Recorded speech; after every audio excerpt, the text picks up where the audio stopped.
Hello, Kalu Kalay. My name is Notepad Anon and I write games for fun. So what are we doing today? Today we're going to be working on combat, because today is Combat Day. Yay, Combat Day. Everyone loves Combat Day. So what occurred in between? Well, a few things occurred. If we look all the way up here, added in some new art pieces, new art assets to keep everything going. Some need some, they're not all in, however, some of them are. Added some slightly different parts around here. I literally just waited last night and I just worked on this. I just added a bunch of new parts, bunch of new toys to play with. Most everything is pretty consistent. Nothing too insane. I would probably want to add maybe some new actions, but I really don't know. I don't know what actions to add. Added in the, super heavy, then into Juggernaut tier, just to give people a little bit more room to develop their haven. Little bit readjusted some of the values on some of these. Some of them are a little bit easier than others to understand. One of the odd ones is these three ended up doing depot alternators, and a ripcore. Now the idea is that I split weapons apart because I said, hey, weapons aren't quite working the way I want them to, so we're going to take a look and fix it. So I repurposed some bits from Metal Saviors, my glorious white whale, and as you can kind of see here, That was kind of the concept here. So there's 3 types of weapons: charge weapons, kinetic weapons, and laser weapons. Generally speaking, they all have a damage type, which we'll talk about today, and each one of them is going to be reloaded differently. That's going to be one of the big things, is they're all going to be reloaded slightly differently. One of the ideas being, hey, charge weapons, you have to individually reload every charge weapon. You know, every charge weapon gets one, pretty much a full reload, full load, and then you can use them again. So you don't want a lot of charge weapons. Kinetic, you pretty much reload them all at once in a single part. So it's like, hey, I'm gonna say I want to reload all of my auto cannons on my right arm. So we're going to reload all of my auto cannons on my right arm. I've reloaded all of them. However, they're usually a little bit cheaper. They don't do as much damage outside the velocity cannon, but the velocity cannon costs a lot and takes a lot of hard points. So you have to kind of dedicate more resources to, hey, I have a fucking, velocity cannon. Or the linear rifle. Generally speaking, lasers are going to be recharged all at once. Every laser is going to get charged when you do a reload laser action. On the good side, all your lasers are going to get reloaded. On the bad side, it's an action to reload all of your lasers all at once, and you can't use them until then. So it's kind of that back and forth of like, okay, I've expended all of my lasers, now I'm going to reload. And it's like, do I want to wait until I can no longer, can? Lasers are kind of is the perfect timing, really. And, contrasting the, kinetic ones, which are a little bit more, hey, I like my auto cannons. I want to put my auto cannons on everything and start blasting. Or my charge weapon, which is like, hey, I'm going to fire off my charge shot rifle and then make it go away. Or I want to shoot them with my linear accelerator and make them go away. Now, missiles, on the other hand, you don't reload missiles. That's the problem with missiles. You fire them all off at once. What I should do is actually reduce the cost of these. And what we can do is we do this. Which is, you fire a missile off, you can no longer use it. You cannot reload missiles. Oopsie doopsie. Can't reload these anymore, so it's kind of a thinking man's game a little bit. You're like, okay, I don't want to fire all of my missiles right off the bat in case they, get intercepted. On the other hand, I kind of want to, I understand that I can have a lot of missiles on there.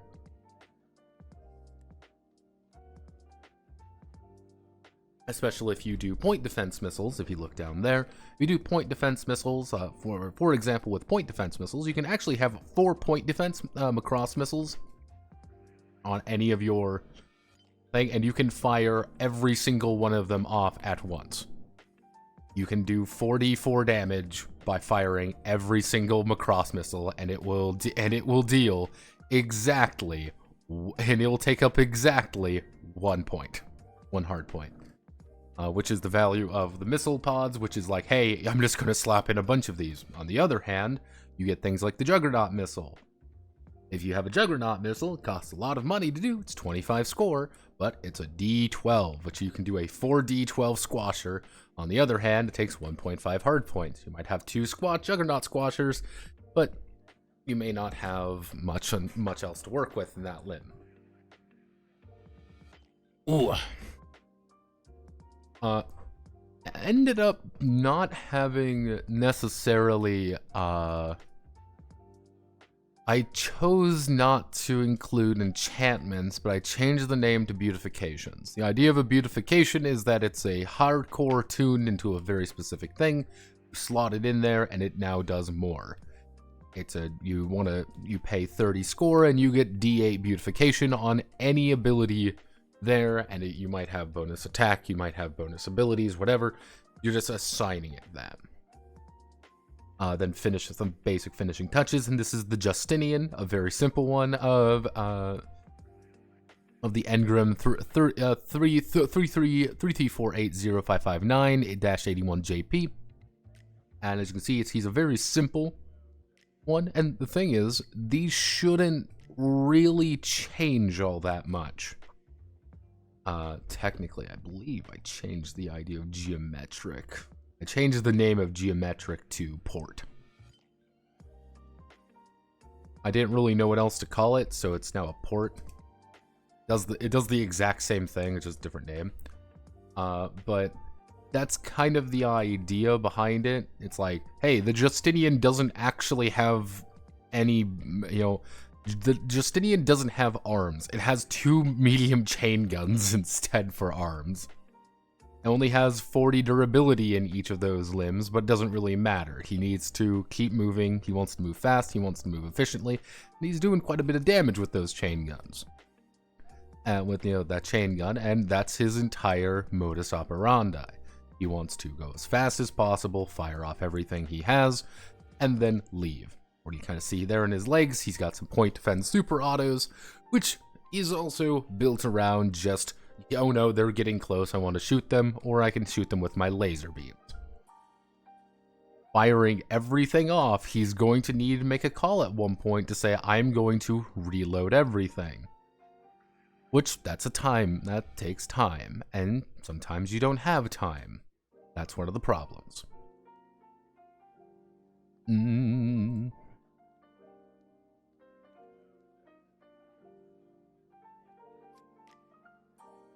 But now we are going to be working on combat. Yes, today's combat day. You may be wondering, wow, Notepad, this game is only 36 pages. Grambelm was only, Grambelm's not much longer. Grambelm's 47 pages, and this one's spaced out a little weird. Didn't really expect this game to be super duper long, and I was completely okay with things not being super duper long. That's kind of the point. I should put in the, hey, this looks pretty fucking extensive note somewhere in it, but hey. So, let's get to it. Oh yes, also, wonderful news that is going around. Nothing, there's no news. Watch the Riddle of Steel video. I worked really hard on that video.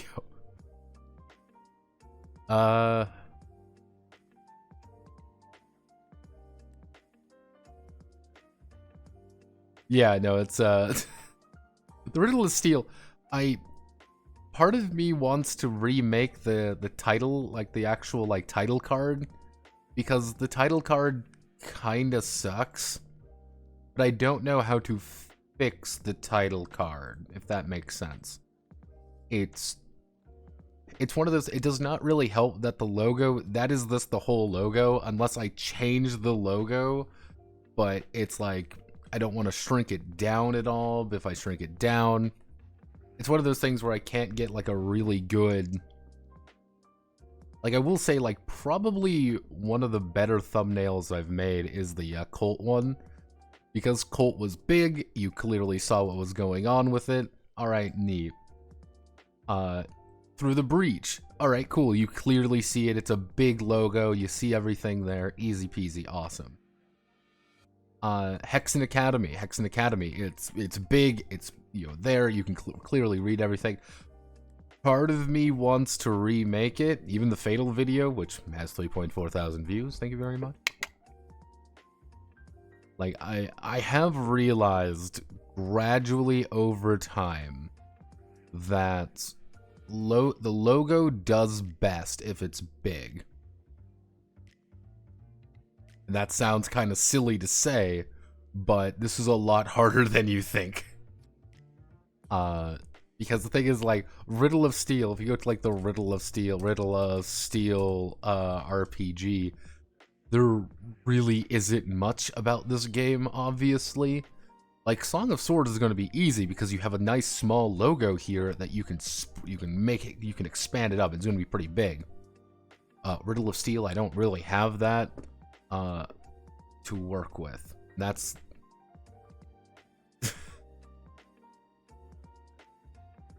yeah, that's That's one of the issues that I've been somewhat working on. Riddle of Steel. Alice Love Drive. Alice L is action game.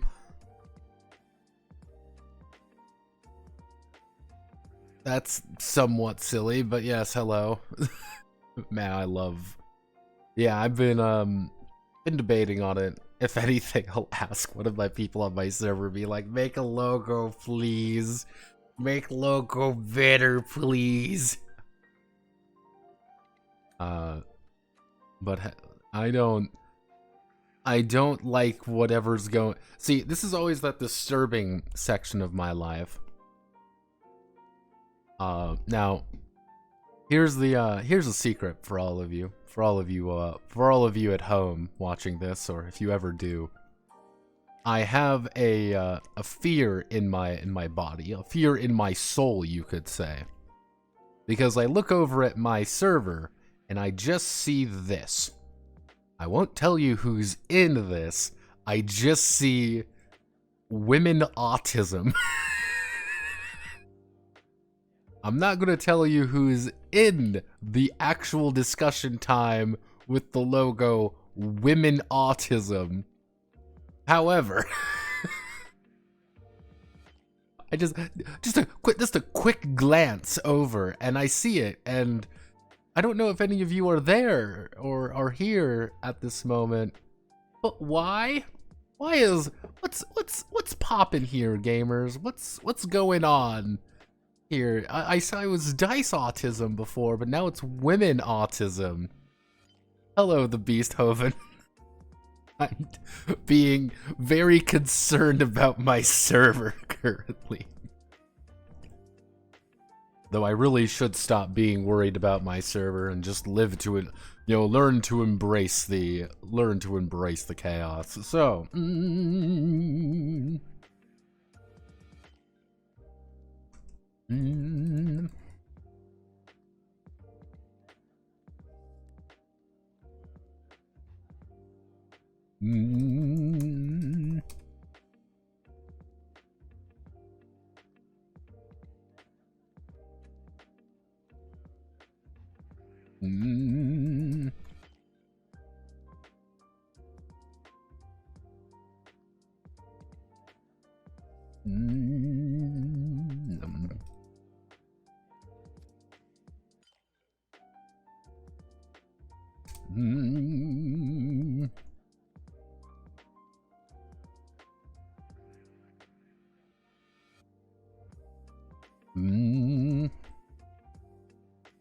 upon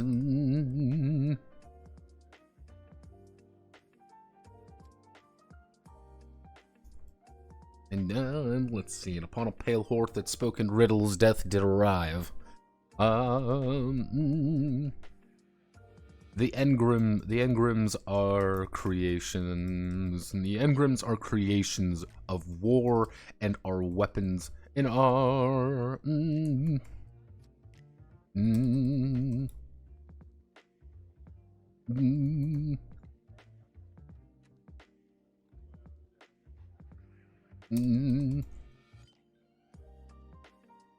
Let's see. Engrams are creations of war and are seen as weapons to a conflict that will be total victory or absolute defeat.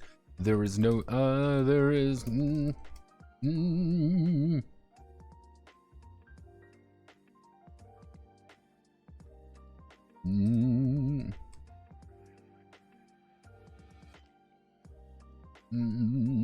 There is no surrender or retreat, and and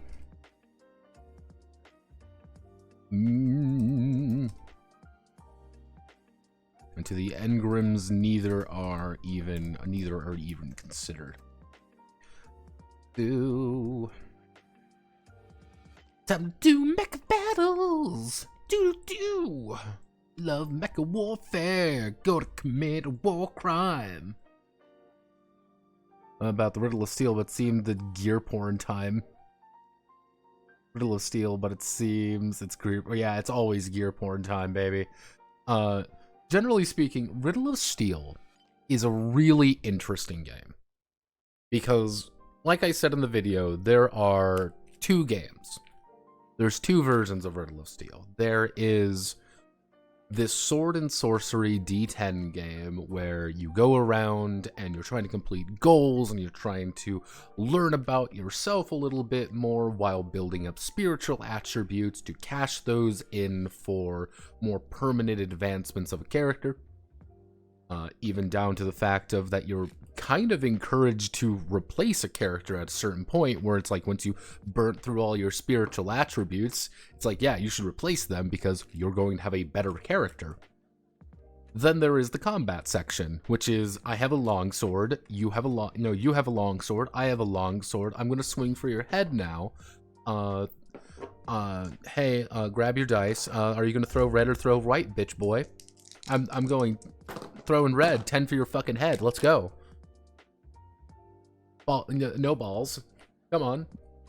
It's a very different game, and my feeling was that Norwood wrote the combat system first, and then really liked the combat system, and then had to make the rest of the game around it.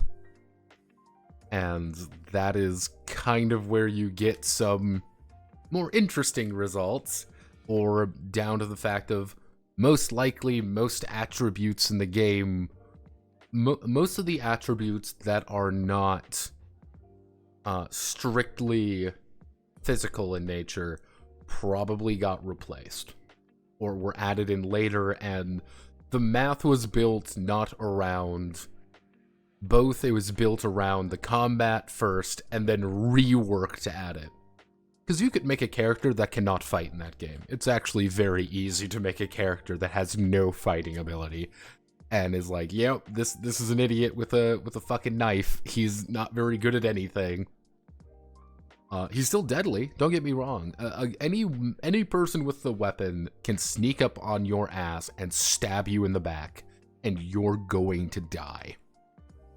You're going to have a very bad time, and there's nothing you can do about it. But that character can't engage with half the game. And I think that is, you could say, well, that's a good thing. You could say that's a bad thing, but it's a very interesting thing. And that's why tomorrow, actually it would be on Friday, I'm going to talk about Song of Swords, which is the latest incarnation of the Riddle of Steel, and what has changed, what hasn't changed, and some of the problems that the Riddle of Steel has caused over time, if that makes sense. Because people don't get, yeah. And the combat is the best part because it's fast and offers nice options. It's fast and offers nice options. However, this is a very important question. Do you want a character who can die in one hit? Even down when you saw with my little sample combat there between Bacchus and Antoine. Bacchus and Antoine rolled, and Bacchus was dead in one hit.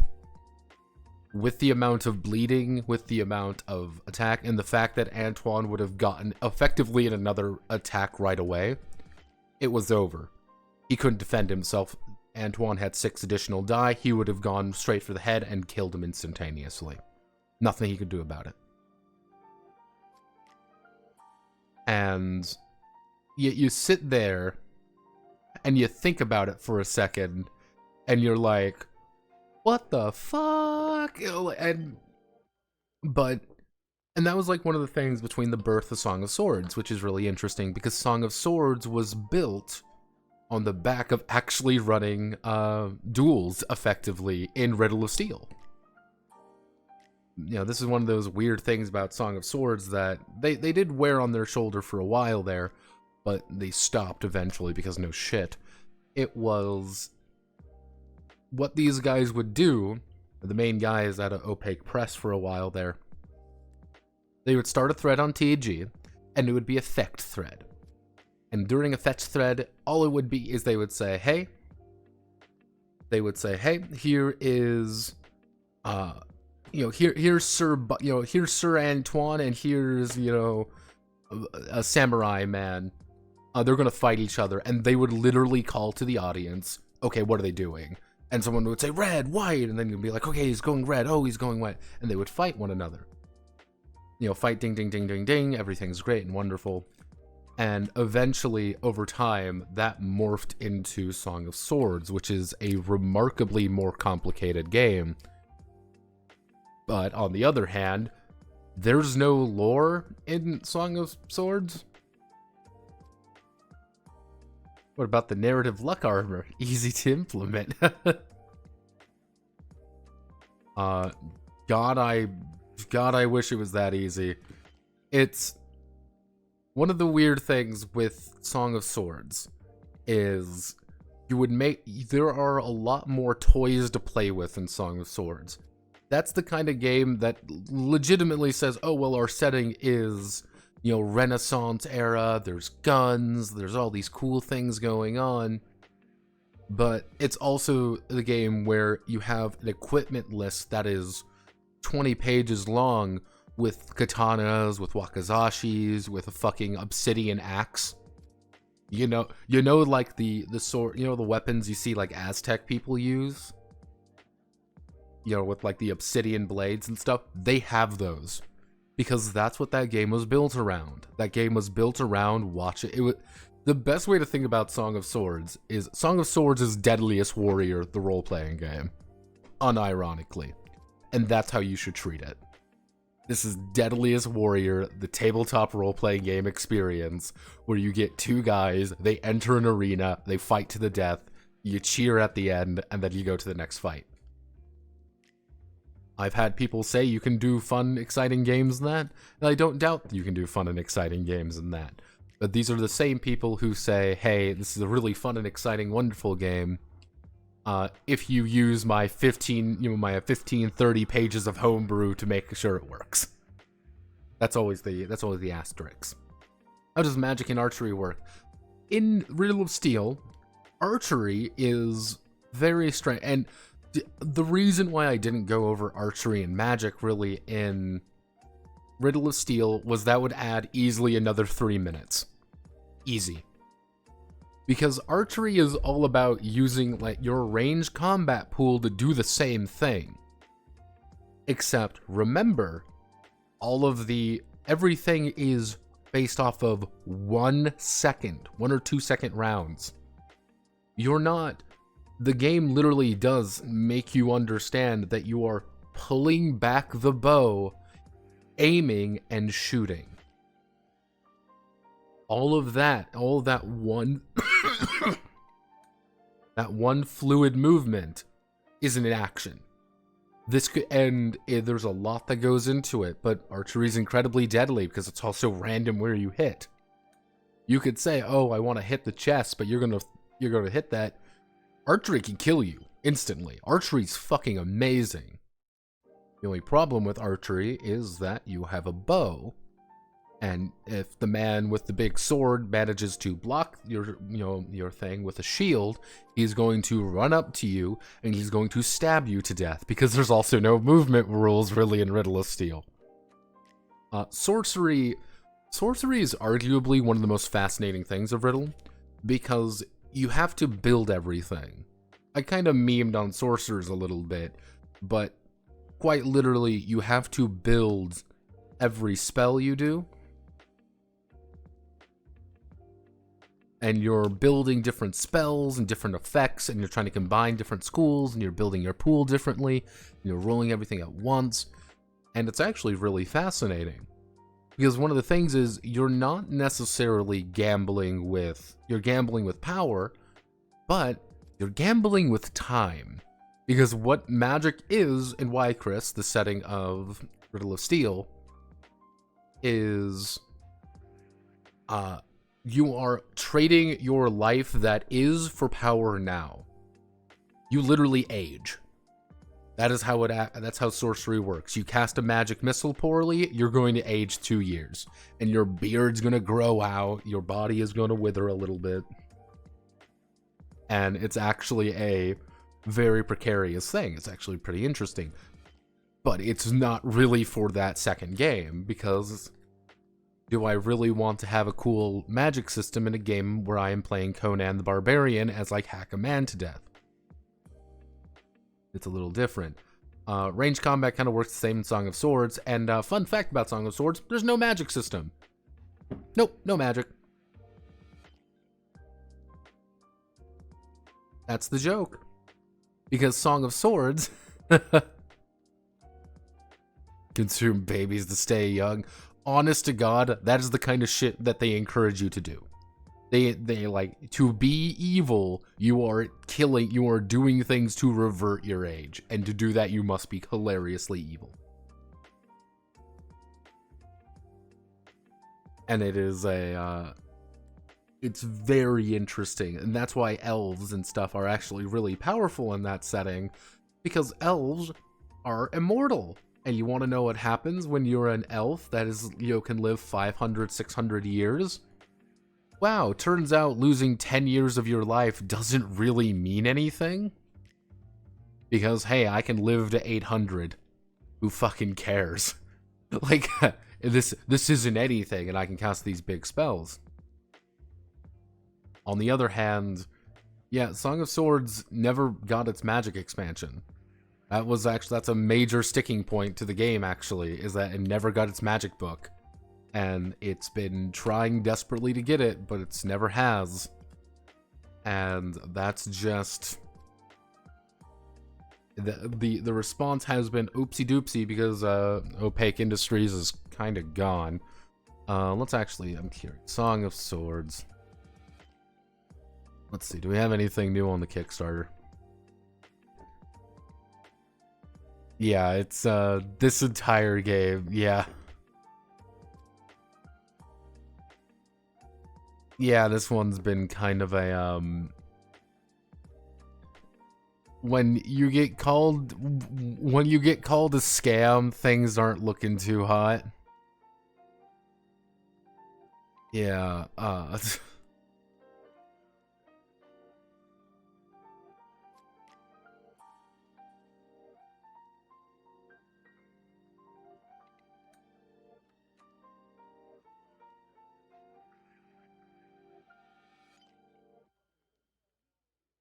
yeah, all of this magic stuff you can't actually do. Great. In you age by number and not proportionally? Yep, you age by number. One of the examples in Riddle of Steel is that a guy teleports into a castle to free his friends, and he ages 5 years.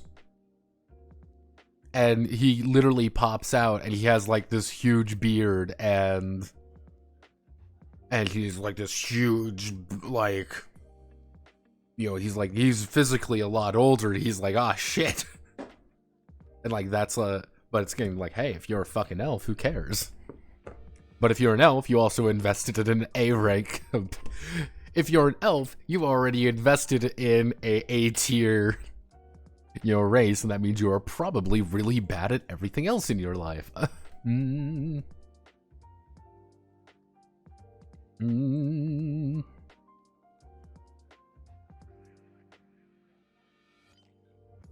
Very weird way of wording that. Okay, so...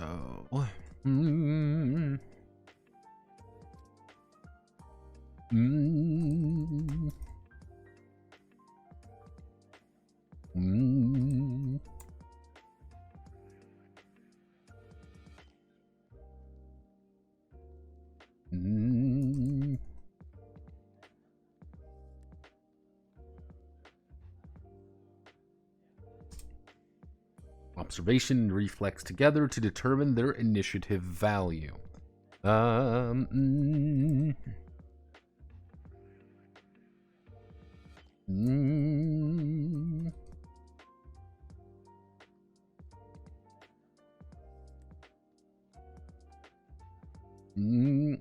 And descend from there.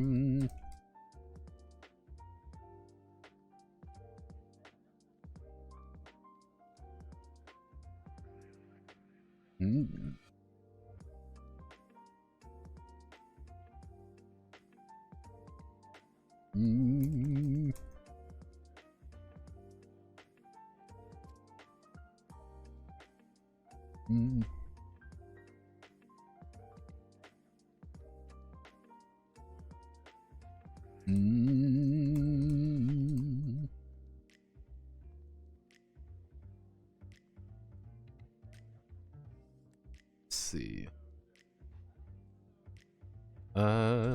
If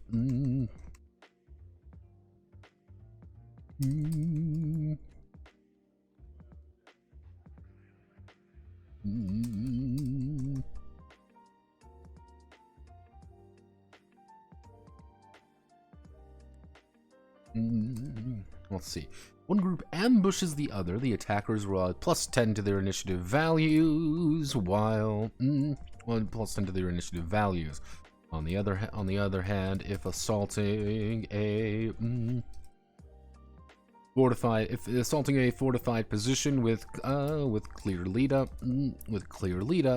then the defenders will add +10 to their initiative value.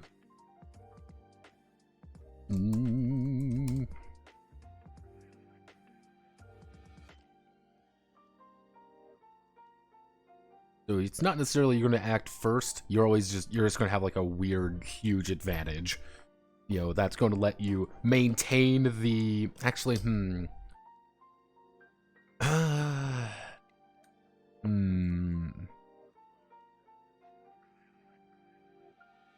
No. One group...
Okay, so now we get to the actual beat die. So what we're going to do, we're going to put a nice little thing right here. We're just going to say, hey, this is initiative. This is how it works. This is what we're going to be doing. Then we're going to do... we're going to say, hey, this is the beat of combat.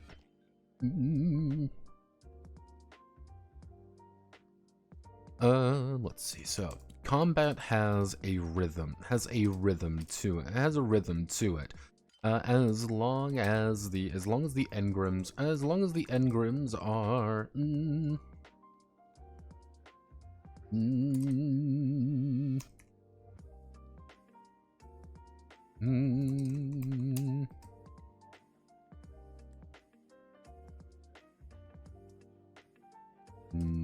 better and better in the field. When in a combat operation, each engram will build a beat die by performing a different action every round. Every round called their combo. Let's see. Depending on their stress level, upon entering the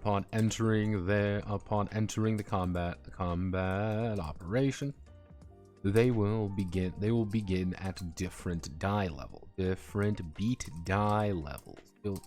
at different betai levels.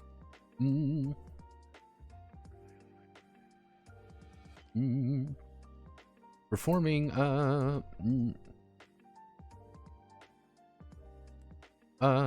each unique action will increase the die by 1 step. D4, 6, D8, D8, D10, D12, D20. Let's see, we'll increase the die by 1. We'll increase the die by 1 step. If they perform an action a second time in the combo, or perform a combo ender,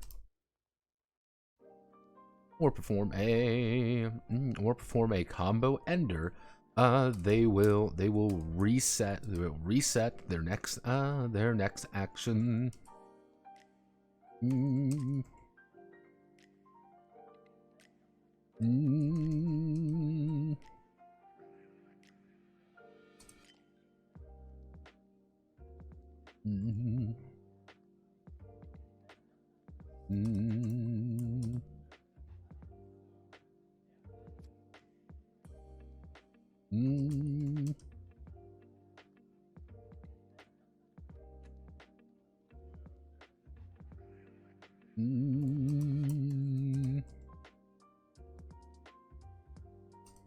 Keep their D20, but not, well, let's see, any subsequent actions will keep their D20, but not increase, will not increase it further.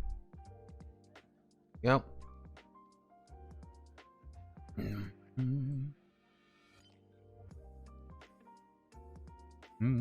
Oh.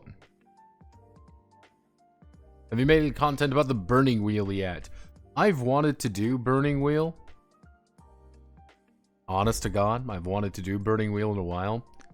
It's just that there's a few, because the thing is, if we're doing burning wheel, we're doing the entire thing with burning wheel, which is a little bit complicated, to say the least. Because I would want to do burning wheel proper. Cool. Neato burrito, everyone likes burning wheel. But then, this is important, we would also need to do torchbearer, because torchbearer is technically also burning wheel. Ooh. And, you know, it's kind of burn, and then we'd have to do mouse guard, because mouse guard is also, actually, mouse guard TRPG, we gotta make a note of that. Mouse guard is also burning wheel. You see what I mean here? It's just like there's no way you're getting rid of burning wheel.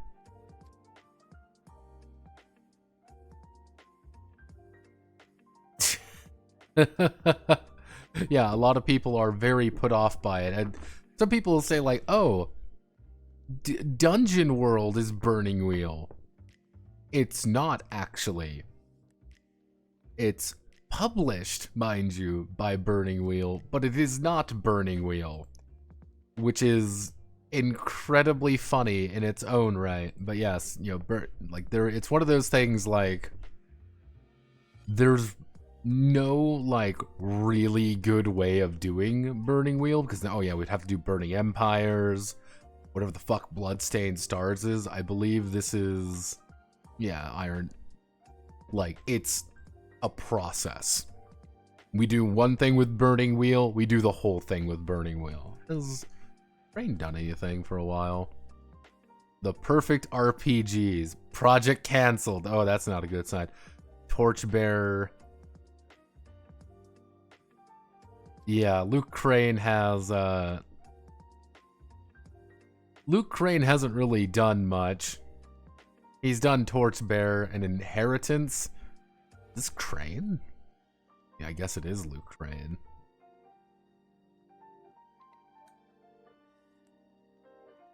And Burning Con. Let's see, I'm curious. Has anyone actually even heard of this game yet? I've never heard of this game. I mean...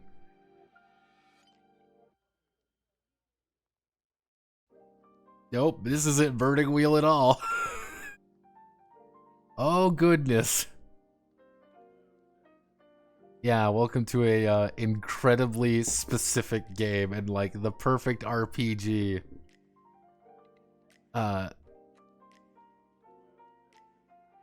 Yep.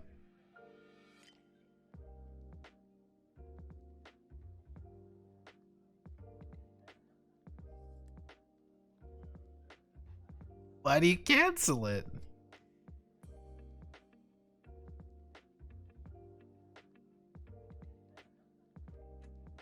Oh, Adam Kobol's involved with it.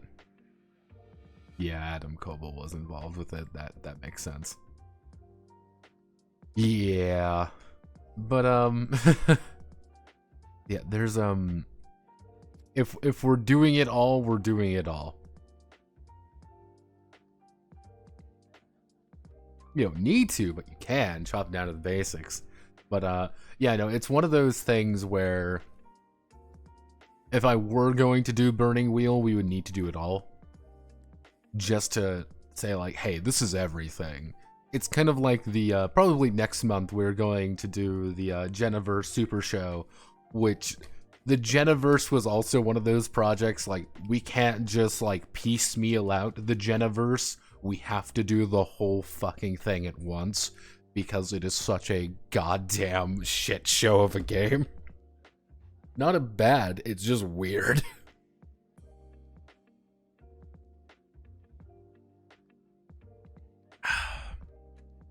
God bless the Geniverse.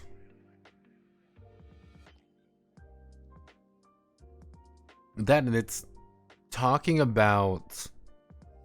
It also really does not help that talking about Burning Wheel is talking about Luke Crane. Because he is the guy behind everything. For better or for worse, and that's kind of the unfortunate reality.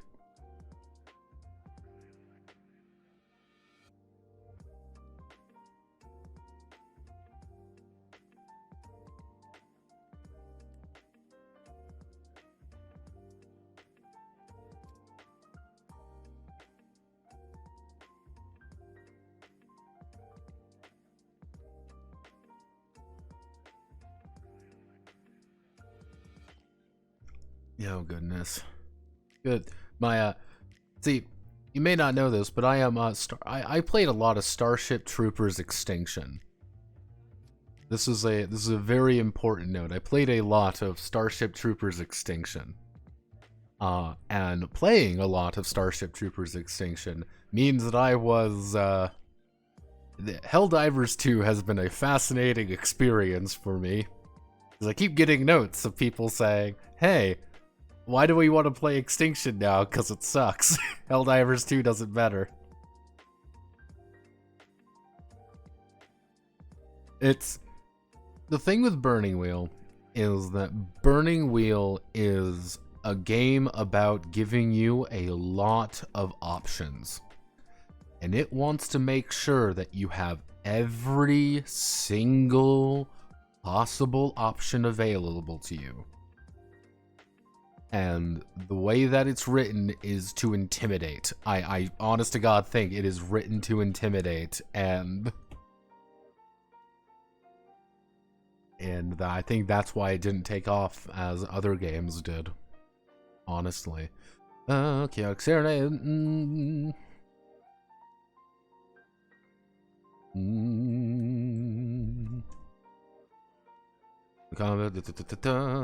let's see.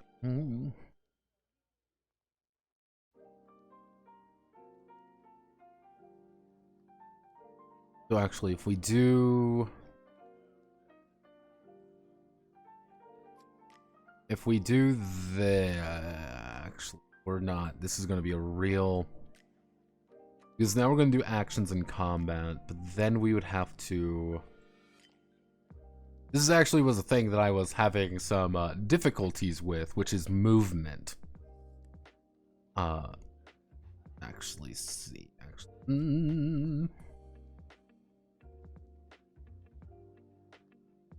No, Going to do this.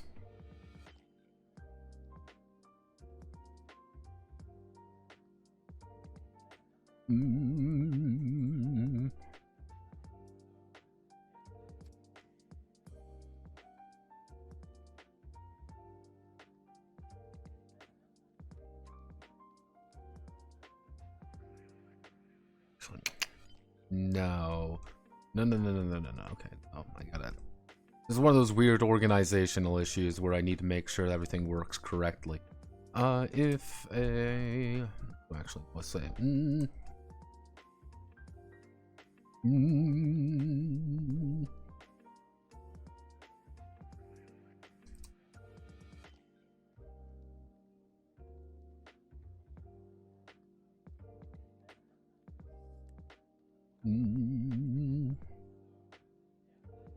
Purgatoria Rhapsody, Rest Die, Purgatory State.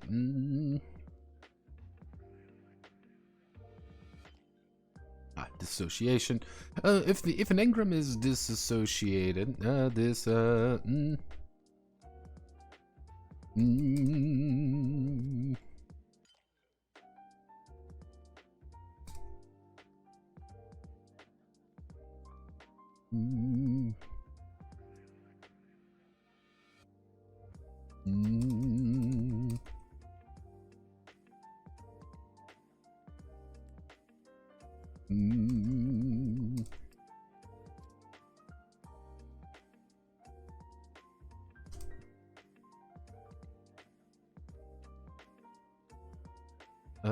see. If an engram is dissociated, their mind is unable build up beyond a D8. Their mind is unable to process anything beyond that.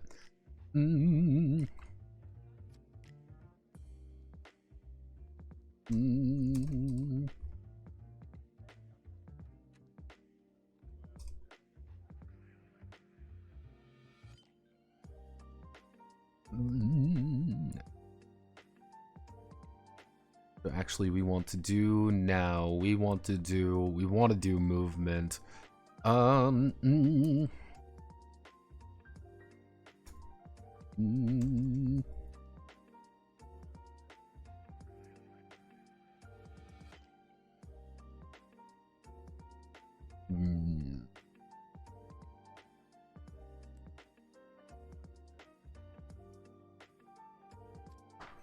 Now we get to play a very fun game where I get to look things up.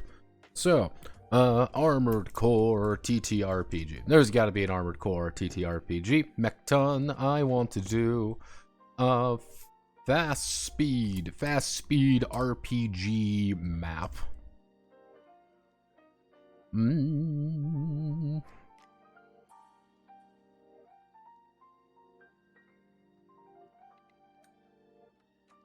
Because here's the thing. We're moving quickly. That's a very important fact of life. We are moving incredibly quickly. And if because we're moving incredibly quickly, hello Miro, my beloved, kissu kissu, we want to move as quickly as possible. Now, what do I mean by this? Now, normally, if we're assuming these, if I want to move here, this is 1, 2, 3. That's three movement squares or whatever. However, in, let's say, a game like Armored Core, we are we're zipping through the entire area rapidly.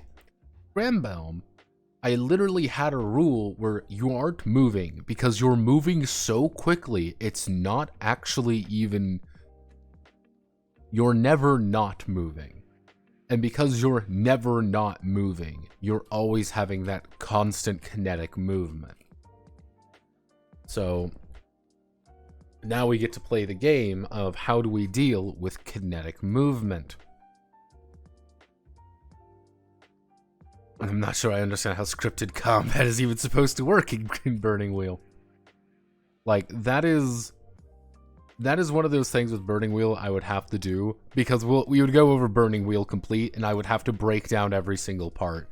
Arguably, doing a video on Burning Wheel would be a 2-part affair. Like, the first part would be, here's basic Burning Wheel. Here's part 2, advanced Burning Wheel. Fucking course. Hello, I have Osiris. We are, Why do I see a note behind you that just says fuck, fuck, fuck? Yeah, no, yeah, you have to understand, my notes get gradually more schizophrenic to myself as I make notes.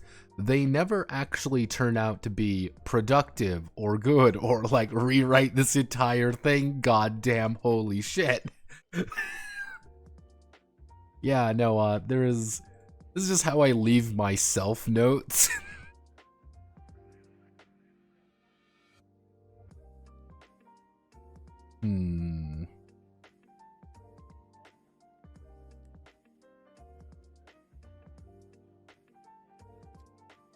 Yeah, no, this is my Miro, by the way. I do recommend Miro for everybody because I really like Miro. These are all various games that I have that are there somewhere. Like, it's just fucking Evergrace. Or the Disco Elysium tabletop role-playing game experience Requiem. Which, Disco Elysium 2 is never happening now. Haha, hee hee hoo hoo. The False Rogue Trader RPG. Tony Hawk's Extreme OSR game.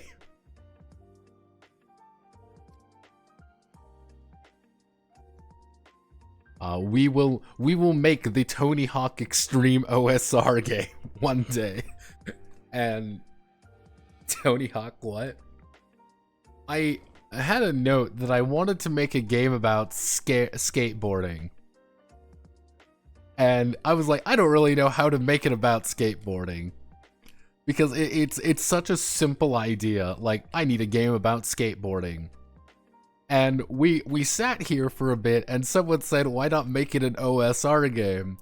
And I'm like, yeah, we could do that. So Tony Hawk's Extreme Pro Roleplay system came into existence, where the entire idea is that you're just skateboarding. There is no sense of right or wrong. Skateboard and be radical. In this game, it's a full-on actual... It would be a full-on actual OSR game. Completely full-on actual OSR game. Except you're not actually engaging in, like, sword and board combat. You would be literally kick-flipping your problems away. Most likely, I would use Summon Skate as a baseline for things. Which I do believe every single human being should know about Summon Skate in some variety. Because it's fucking insane. But yeah, Summon Skate is a game where you, yes you, have to stop the end of the world by disco rollerblading. You may be looking at that being like, what the fuck does that mean? And the answer is don't think about it. It's a very strange game. One of those incredibly bizarre products that you just look at and you're like, this isn't real. I refuse to believe this exists.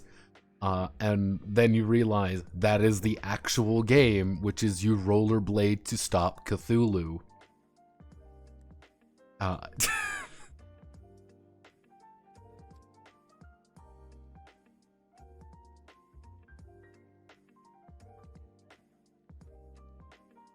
Like Super Sentai thing, but with Yuri on Ice, except mostly not with skates. Yeah, effectively, the entire idea behind Summon Skate is that you have to... You draw symbols to actually, like, summon attacks. You are effectively summoning, like, Odin to, like, hit them with a hammer. And you have to do this by, like, by skating. That's the entire concept, is, like, you are skating to create these things, all while the boss monster you're fighting, is trying to break your board in half. It's really fascinating. It's kind of a one-of-a-kind game. It's not very good, but it's very interesting. What's Ultra Instinct about? All you need to know is that it's the Super Saiyan fighting TRPG. Exciting lore. Zenkai. It is, you know, it's yeah, one of the ideas is how it's not even necessarily the Goku role-playing game. It is the Bardock role-playing game. Everyone is Bardock.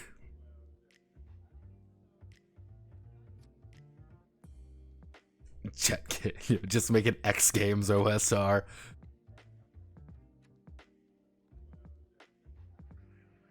Do I get a bonus if I yell at the top of my lungs while transforming into a Super Saiyan? I'm legitimately not even thinking about putting in Super Saiyans in that game or an equivalent because you haven't reached that point yet. That's kind of the joke.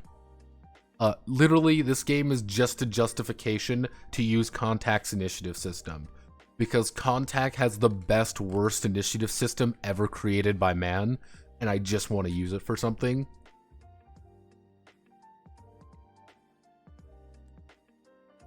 Because it's really interesting, actually.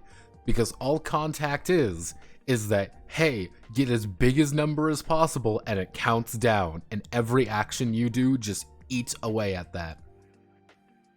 Yeah, you have 54 initiative, cool. All of your actions are like 6. You get to do a shit ton of actions before someone at 20 goes.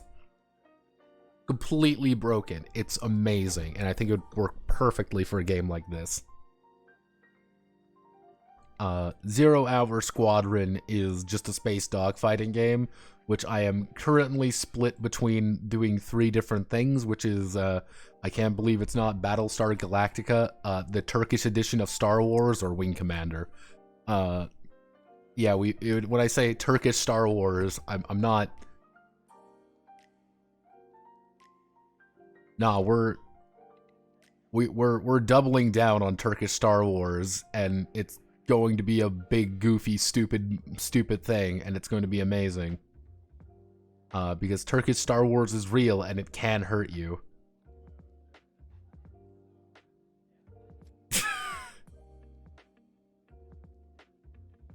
But yes, 0 Hour Squadron, very odd, but hey.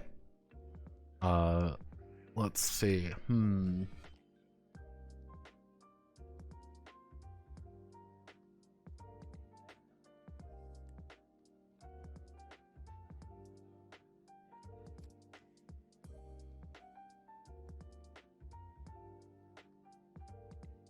Oh no. Oh yes. What won the poll for the Saturday Curious Case? Not this Saturday. It would be next Saturday. And are beating people up though. Perfect. That's all I need. Currently in Poll Town, we are. It does appear that the Curious Case of Japanese tabletop role-playing games have won. I'll give people till Saturday though, and it's a very close fight as usual. I will say our underperformer of the year goes yet again to these Super Case of Superhero RPGs because they have not been able to crest 5 votes. The Super Case of Superhero RPGs have repeatedly been on the on the chopping block and have repeatedly been dead last. It's very funny. Though we are very decisively going to be doing the Metabots tabletop role-playing game as well for DeWonging. It's just filler for you. There's actually a lot of superhero games. That's the thing. There's a large amount of superhero tabletop games that I would want to go over because it is a very different way of looking at games, and it's a very old thing. Some of the oldest tabletop games are superhero stuff, and that's really interesting to me.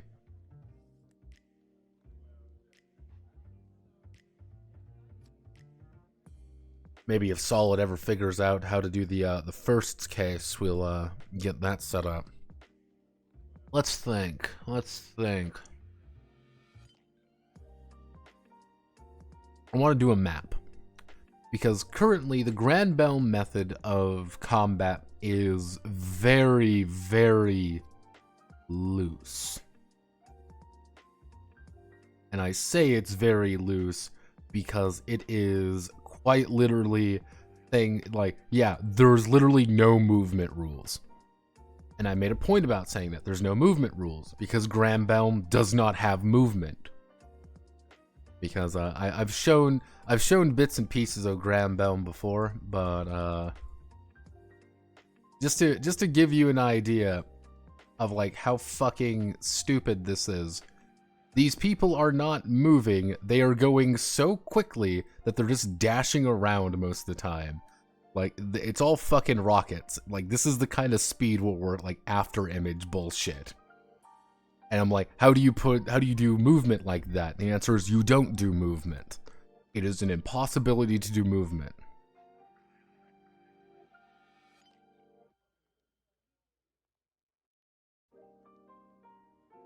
Blood of Heroes in Underworld. Oh yeah, no, I've got a handful that are kind of odd in their own right. People have wanted me to go over phaser it for a while now, but the Marvel video, I was like, yeah, the Marvel video kind of the Marvel game kind of just moving that bad would just be like evasion or accuracy mods, effectively, because the original idea is, hey, I want to shoot you with a gun. You're going to be I don't want to die to actual range damage. You're going to be making a evasion check. And if you make an evasion check, all you're doing is declaring for your action you're evading. You would take whatever your beat die is plus whatever your reflexes is. So it's like D6 plus 5. I've got 11. I just ignore 11 range damage. That's all you do. That's all it is. You ignore 11 range damage. And what does that look like? It means you are dashing around like a fucking loon. That's what it seems like. But I want to put in range a little bit because I'm like, okay, this could be interesting. One way of doing that would be adding in the velocity map from... not Kamigakari. Velocity map. One of the idea would be Shinobagami's map. Because Shinobagami has a combat map. But the combat map is actually Shinobagami is all about velocity. This is not a great look at it, but the idea is this is how fucking fast you're going, and the faster you're going, the harder it is for you to do things. I'm like, cool, this is a neat idea. I would like to do this. However, doing this exact method is not quite right. So, I mean, if we're looking at this, we would want, do we have any fast mech TRPG that's not like a map? Like, what does Screen Rant say? Tell me more, Screen Rant. Apocalypse Frame, that's a map. Beam Saber's not a real game. Lancer is a map. That's your... shut the fuck up.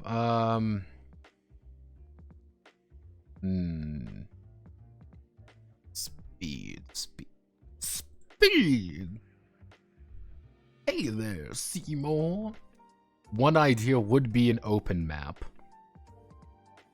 That is an option, which is always the final solution. What was Marvel RPG where you had to play canon characters because they didn't have character creation? Yes, the Phase Rip RPG, yep. As well as the current one. It's effectively the idea of the quote final solution is what I like to call an open map.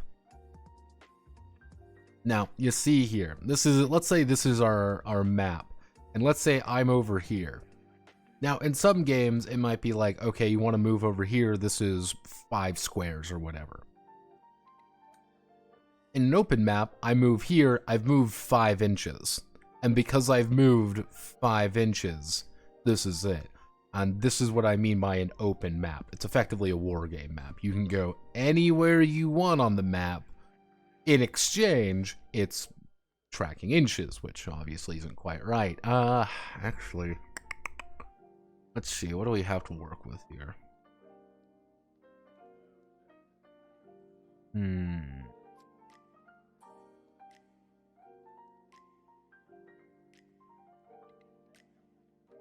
I mean, we can always look at... Eudusis Lux doesn't have a map, I don't think.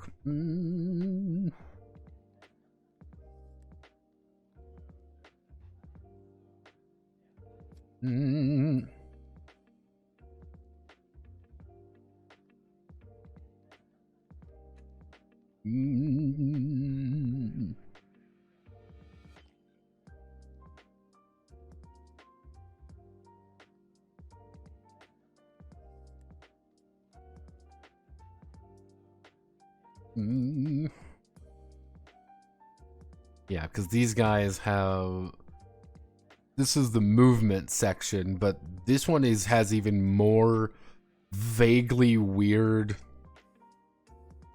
way of doing things, because you technically have a second layer to the combat map, because you have the aerial version, which... do I even want to put in aerial combat? Going, I think an action map is the correct option. I mean, not the best option, but I do have a map.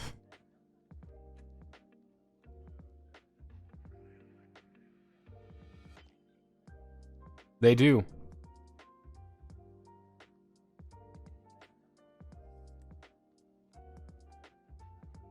Space combat systems, like that's even like if we go to like, let's do like space combat TTRPGs, like good, like let's see, Modiphius, Star Trek, start with that number,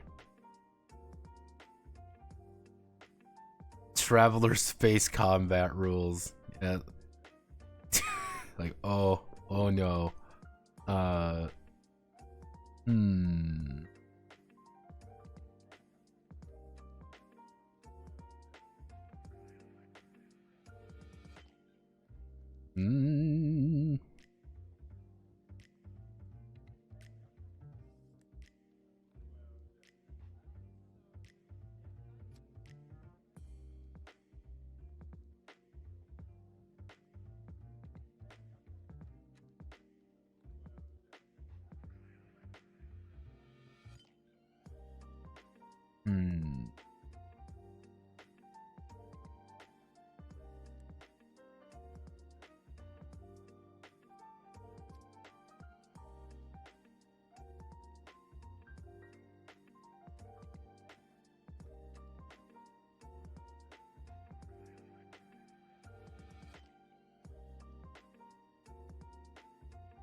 can't even think of many mapless RPGs other than like Rhapsody of Blood. Mapless RPGs they're out there. There's a lot of I have gradually, personally, I have begun shifting more toward things like this, which are I call them action maps, which is here's a map that's a little bit less defined, a little bit, a little bit different. Let's see.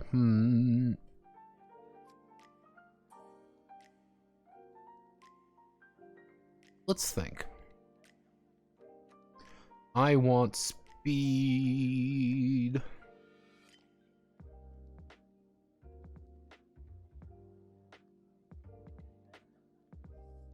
Here's my map. We've got 3 sections. 1, 2, Actually, how does the TR handle it? Hello, Muv Love. Muv Pain. Tell me more about the combat system. Hello, Muv Love. Yes, welcome to the Muv Love TRPG. Translated this one. It's very, this is possibly one of the stranger RPGs I've ever covered. For better or for worse.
Four, five, six, six.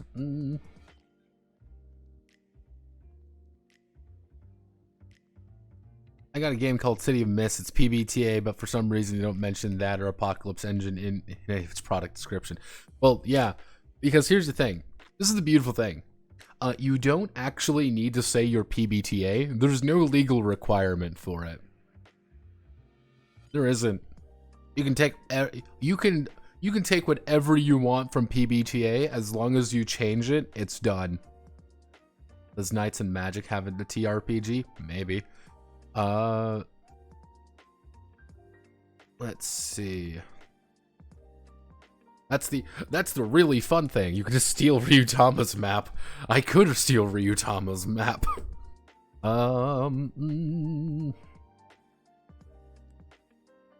If we call this the ground,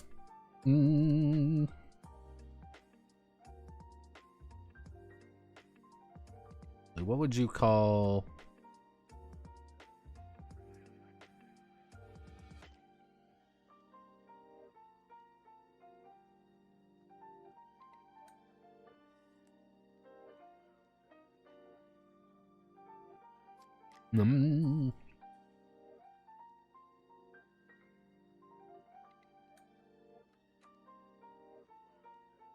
Aerial, ground, what would you call?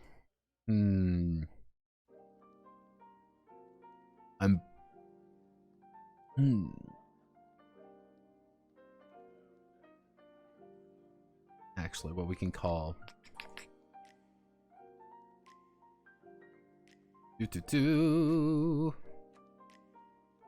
I know what we call this.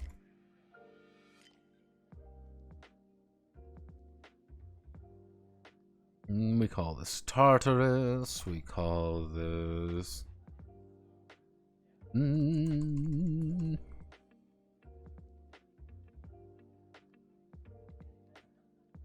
mean, Alicia. Is Alicia even a word?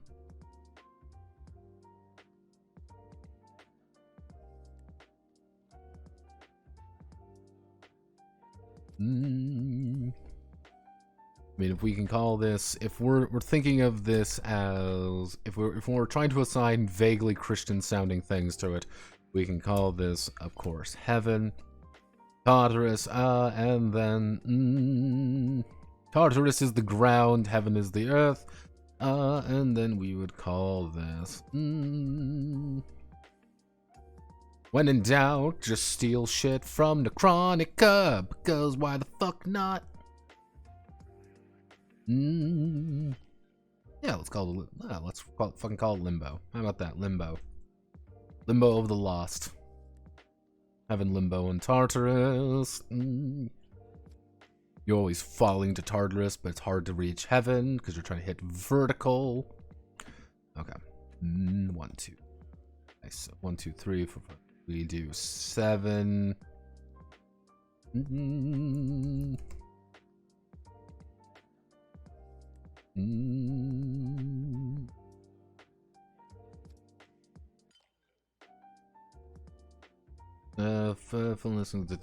Perfect. So, the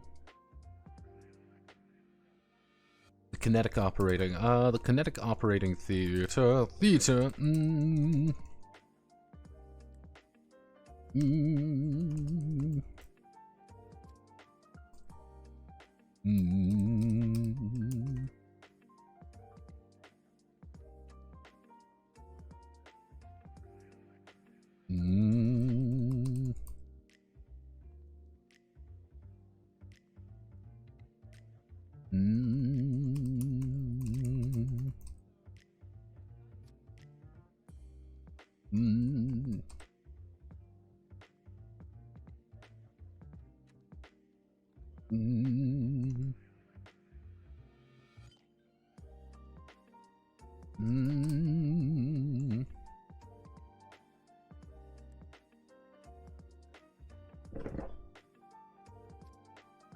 Well, let's see, whether it's a Nephilim planet, asteroid belt, or...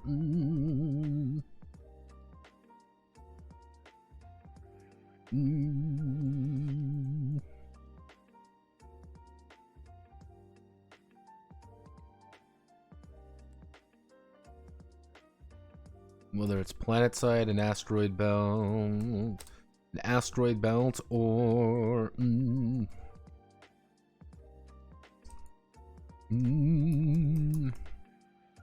or aboard Nephilim cruiser. During when deployed, let's see, when deployed in a when deployed in the kinetic operating theater. The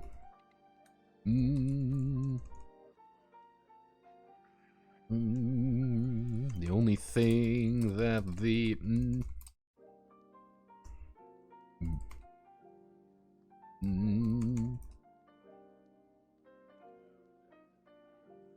how far away are they? Let's see, kinetic operating theater, planet side, how far away they are. So, every kinetic operating theater is divided into a 3x7 action 3x7 map 3x7 actually no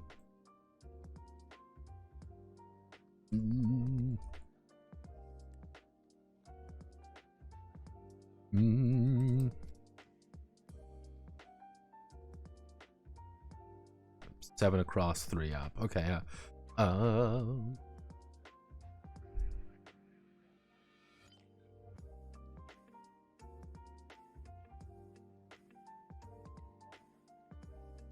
heaven or hell. Limbo, heaven or hell.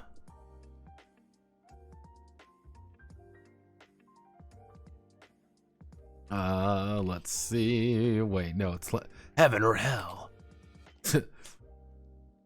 Oh, fucking course, you're stealing a Chronica weird map. Hell yeah, even worse. Something like Spire before fighting I mustn't publish, not even for free, no real TTRPG spirit. Heaven, that is wide, yet lets nothing through. I can't imagine different heights will provide advantages, but a big moves when you go from high to low.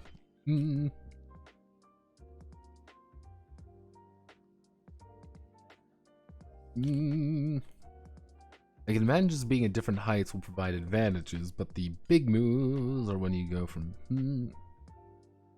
Pretty much the idea is, I want to eat, as long as you are going aerial, if you're doing things to go aerial, you're effectively saying, I am jump jetting upwards. I want to move up, and I want to continue my combo up.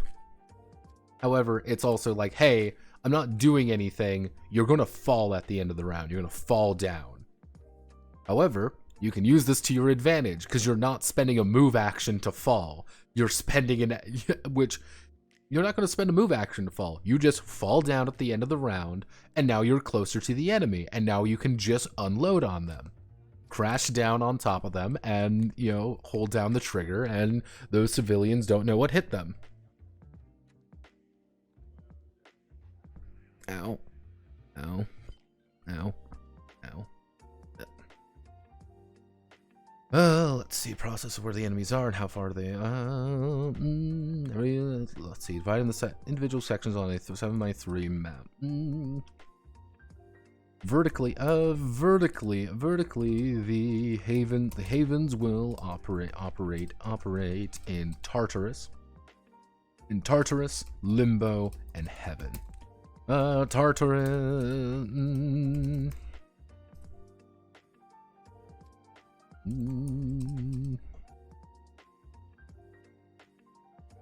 Tartarus is the ground level of the operation.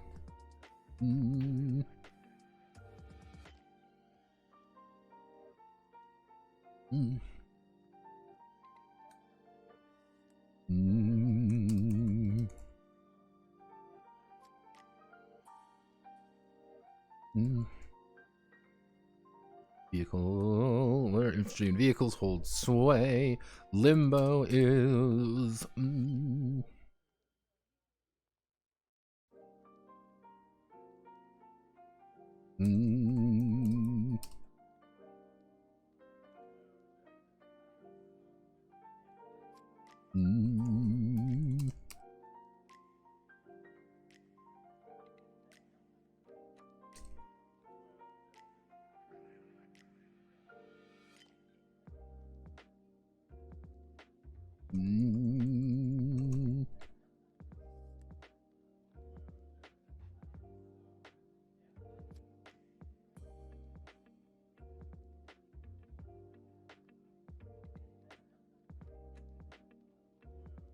let's see, because I wrote down all the names. Hilux. Let's see. With Nephilim, Hilux, and Havocs. Finally, Heaven is the.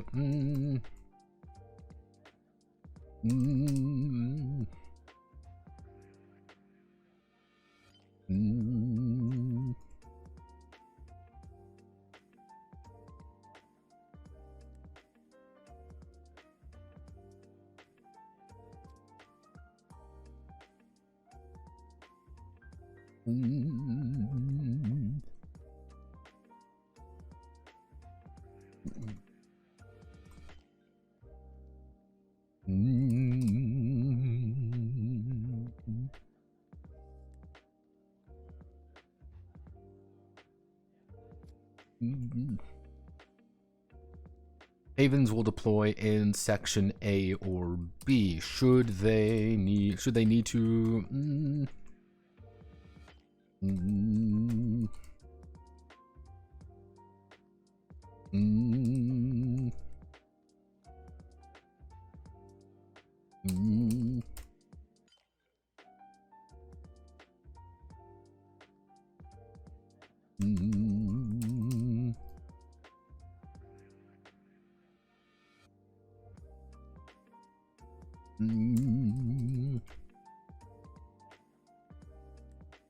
from the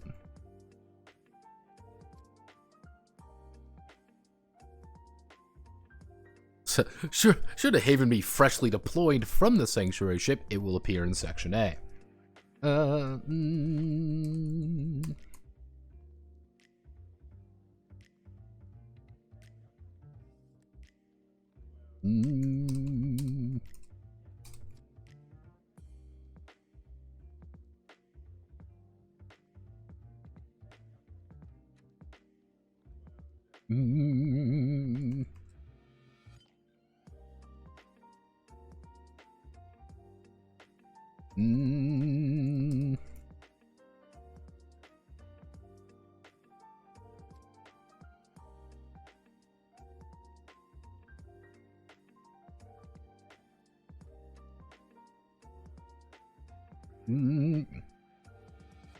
Free fire is allowed on all Nephilim. Nephilim floors deployed in any areas they are able to. Yeah, it's kind of like, yeah, they'll deploy anywhere they can, most of the time, and that's how we're going to actually ascertain some of them, which we get when we get into the enemy section. We're going to detail, this is where they're going to start.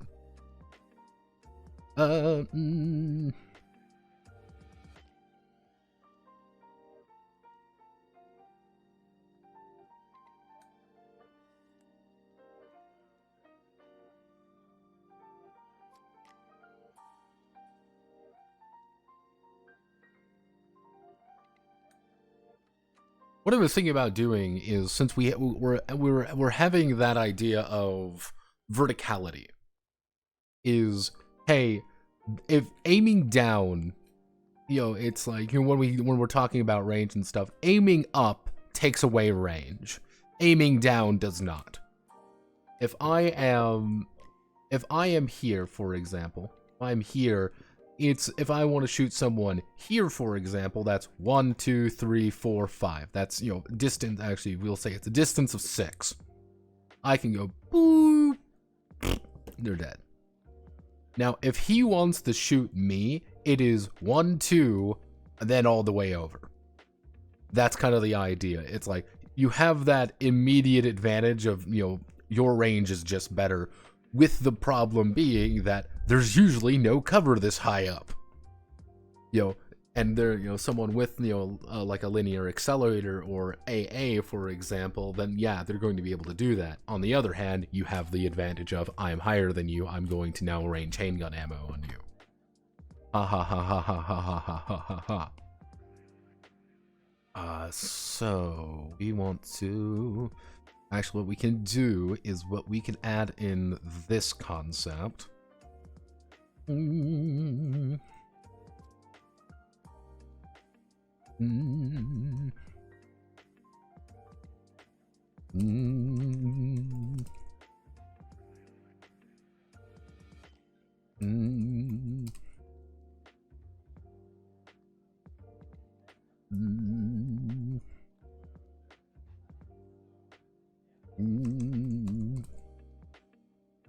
Let's see. Adam will provide 2 to 6 set pieces. 2 to 6 set pieces. In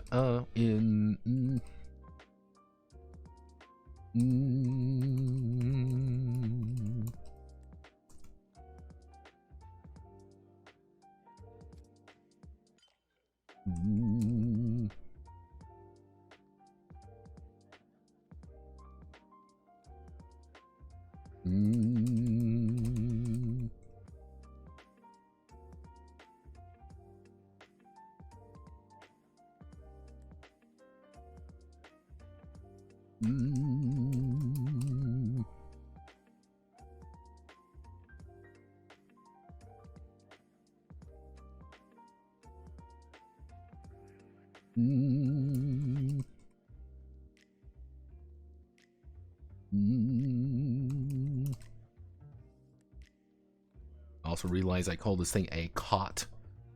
So very basic, represent no two kinetic operating similar. Adam, otherwise known as the GM, is going to give you a bunch of things representing dangers and advantages to those who are present. So to get a nice and simple way of doing this, we're going to do example. Example operate, kinetic operating theater.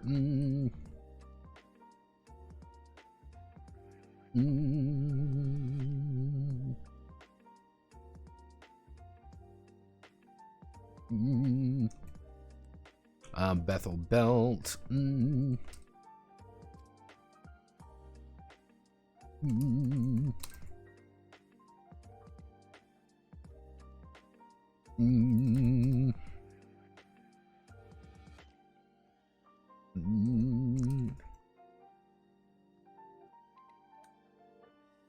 Let's see. The Sanctuary ship and fleet has come under fire from a Nephilim ambushing force in the Bethel asteroid. In the Bethel asteroid belt. The havens are The havens are launched and given direct orders.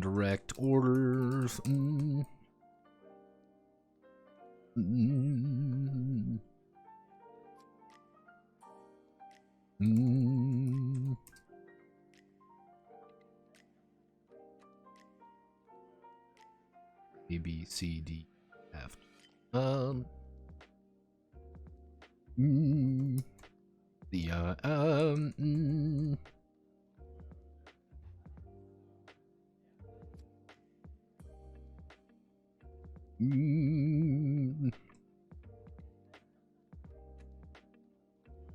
So we want to do, we want to give them the D8.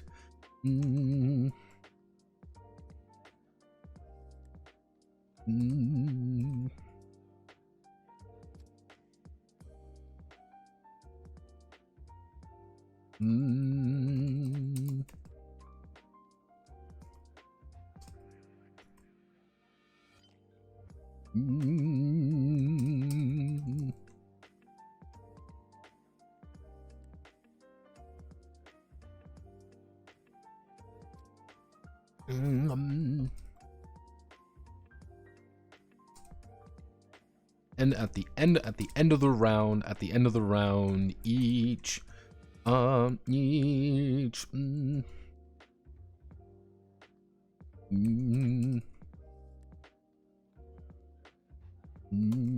take 1d8 damage.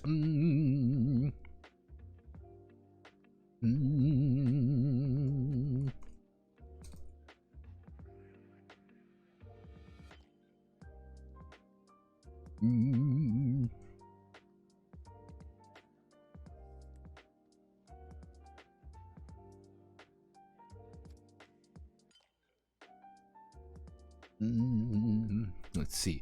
Twin energy shields protect ship batteries from direct assault.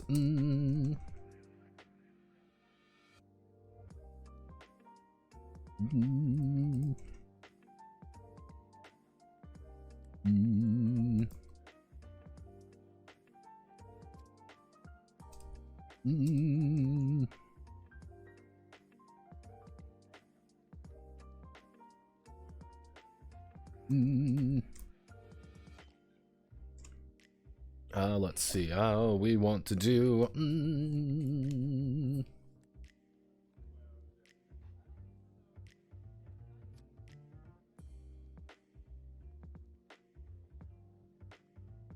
So they have D10 energy shields. Asteroid belt would be a D8 damage at the end of things, and we want to do what other?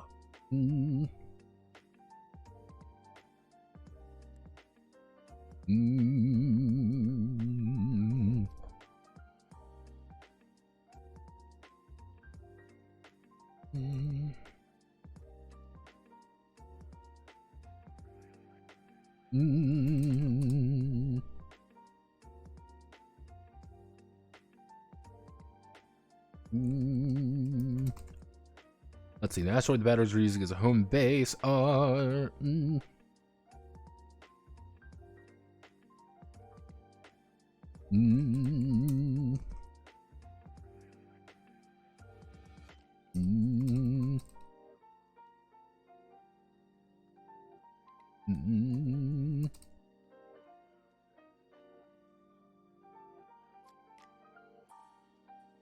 There we go. Or impale a Nephilim on their own rock. 2, 3. Operating example. Bethel belt. 2. Maneuver takes.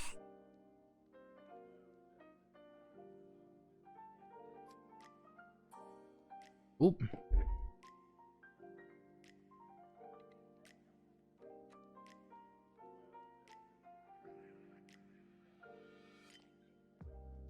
What the angel beat? Different games. I forgot your name, but the angel beat section. Game to build up the stress, and then as a pinnacle moment of the other game, rip out the players of that one and give them the Iron Methuselah sheet. Like you're seeing what you should be doing with that. It is quite literally like you're going like Imagine, this is the best way to imagine how I want Iron Methuselah to feel sometimes. Is you're watching a nice, cool, fun anime, and it's like, yeah, everybody, we're gonna use the power of friendship, and then it just hard cuts to just this completely different art style, completely different way of looking at things, and you're like, am I watching a different show? And it's just like, you're not. This is the exact same thing. You're just you're in the Iron, you're on Iron Methuselah. They wake up, they have that rush of, combat stimulants get put in their bodies. They drop down, they go sicko mode, they go back, they, go up, and then you just continue where you left off. And if anyone's like, huh, that was kind of weird, anyone have that deja vu situation? The answer's like, huh. The Genesis Evangelion, angelic days, but in reverse.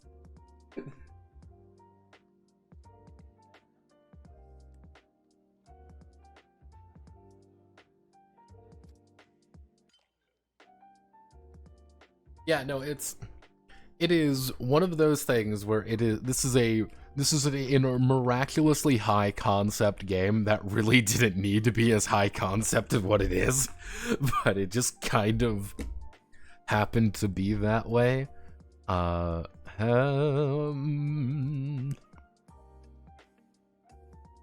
Even down here, they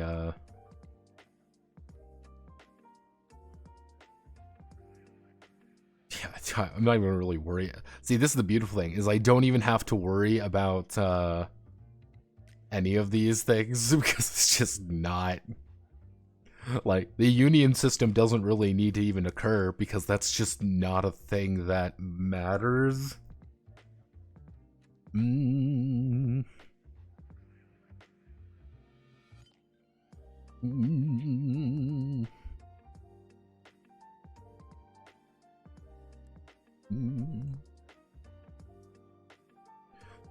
Okay, so what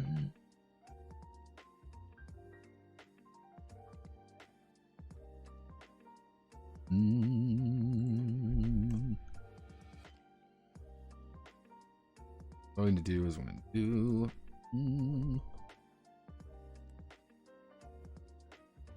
do range. Home on the range.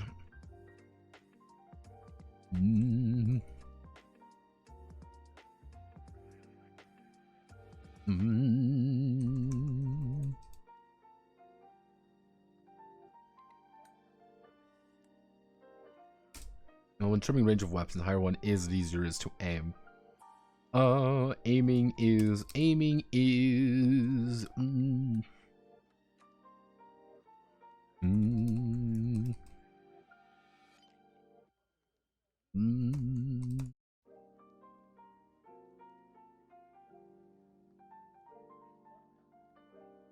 Let's see. When making range attack, the weapon must be within range for it to be successful. Normally, if the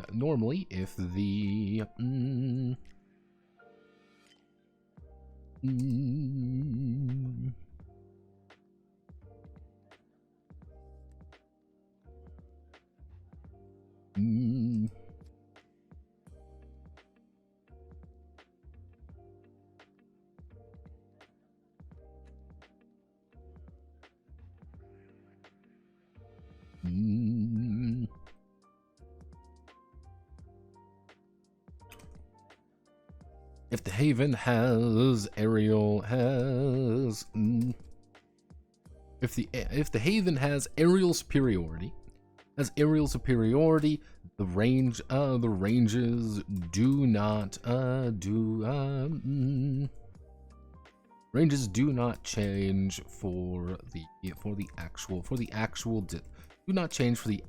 distance. Section A to C would still be a range of 2. Like, however,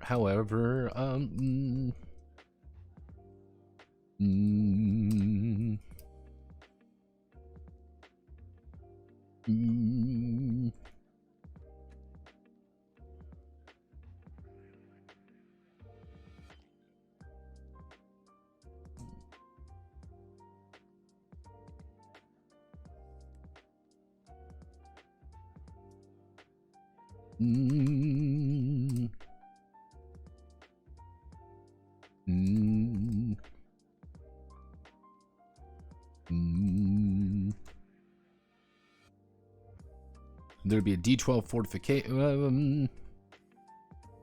There would be a D12 fortification, reducing ranged damage by D12.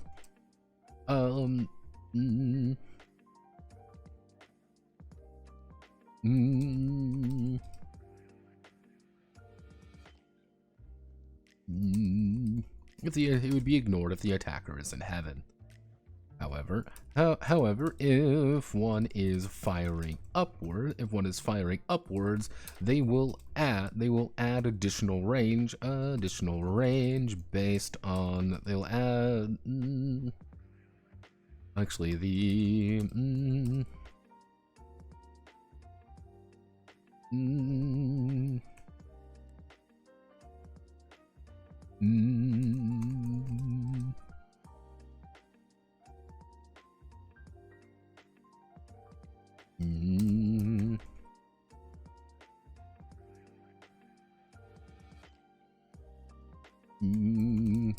range would increase to 4.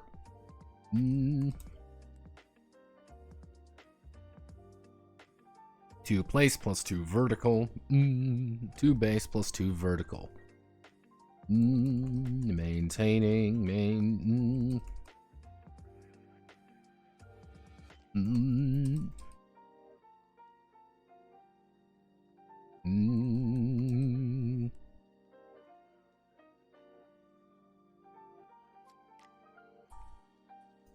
Maximize one's score at the end of combat. A little bit complicated to say, but it's like, yeah, that's really all it would be. Am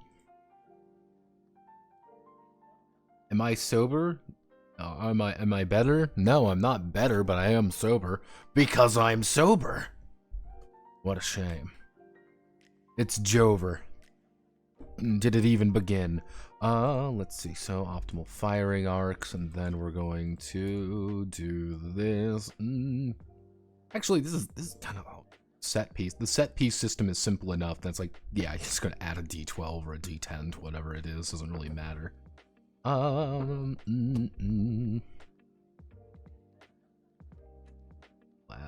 blocker certain sections.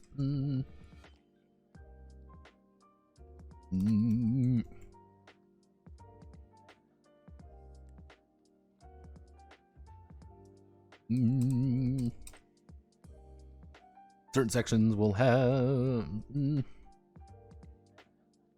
have a blocker that prevents movement into or out of it. Should a these can be physical. These can be physical sections. Physical sections such as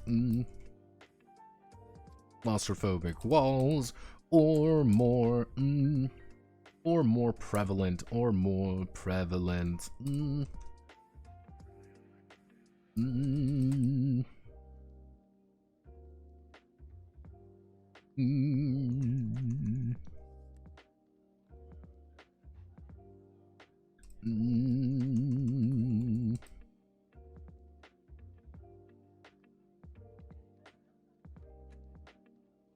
This is the ground being lava. Should a haven or enemy or Nephilim, should a haven be forced to actually should a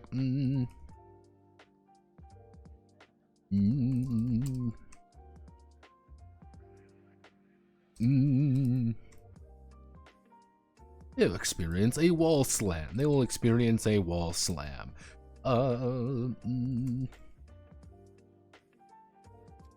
They will experience a wall slam.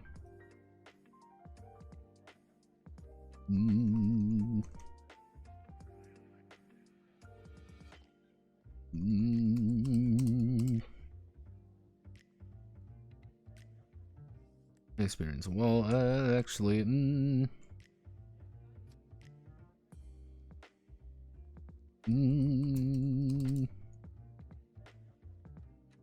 they take damage based on a few criteria.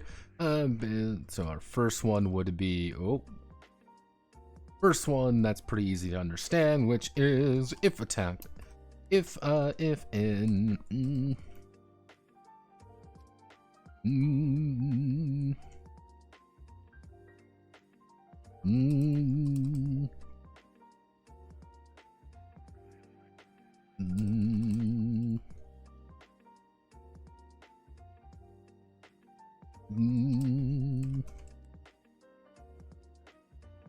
Additional beat die worth of damage.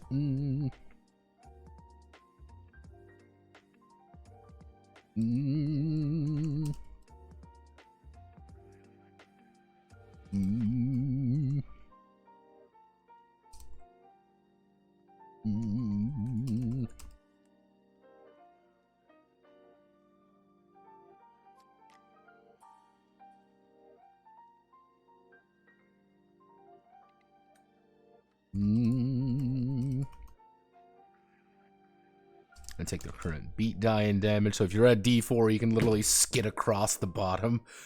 If you have D4, you can just effectively bunny hop your way through by just avoiding damage, but you're at D4, so you're not doing too efficiently.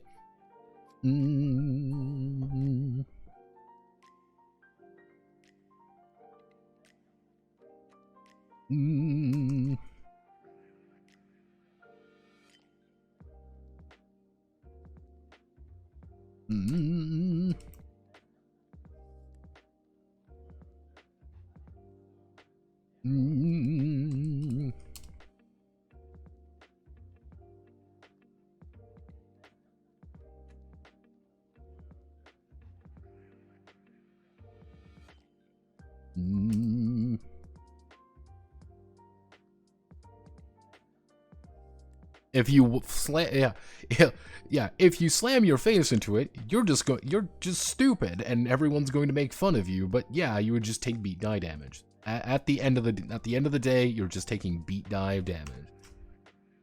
But you should also wall slam someone because it's funny. But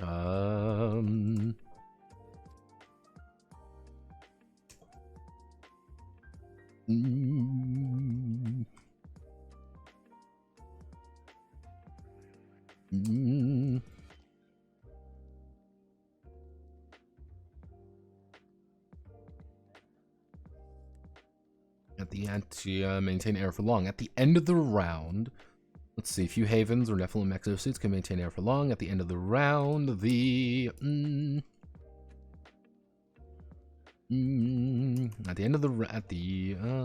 and maintain air for long. At the end of the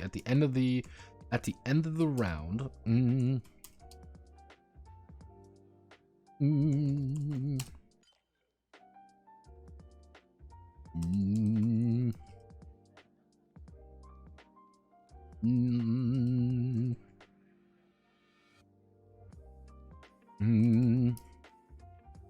From heaven to limbo, and limbo to Tartarus, and limbo to Tartarus, limbo to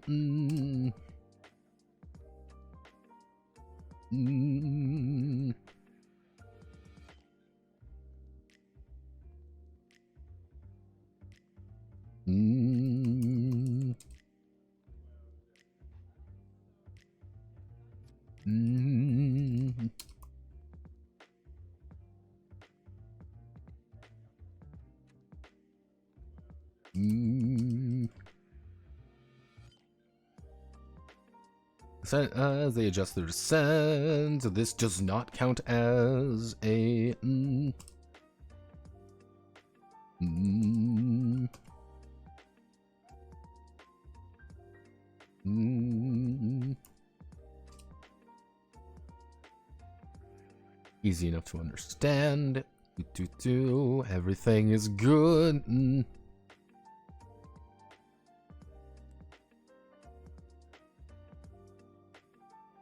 Or you're doing very well and you just spent your big hit before dropping down and skidding with the D4. Yeah, exactly. You're seeing it now, Spartan. Skid with bunny hop with your D4 for a round, jump back up and just start unloading. Yeah, because if think about it, you hit the blocker, you're still up there, you can do a movement and you're gonna build up to a D6 and then a D8 and then D10. And then you keep going. Never stop. Never stop, never stopping. Let's see. So you finished with the kinetic operating theater. Now we get to move to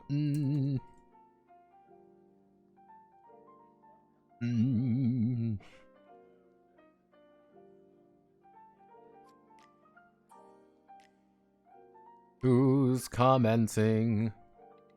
Who the fuck are you? No. Who the fuck are you? Why the fuck are you adding stupid shit to this document? Dumb motherfuckers.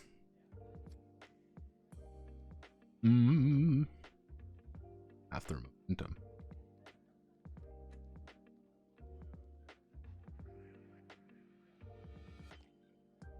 Oh yeah, I forgot I had a momentum in this game.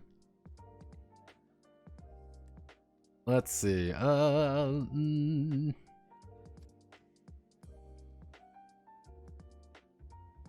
Momentum is a good idea. I don't think it's super appropriate for this game, though. Actually, we want to do...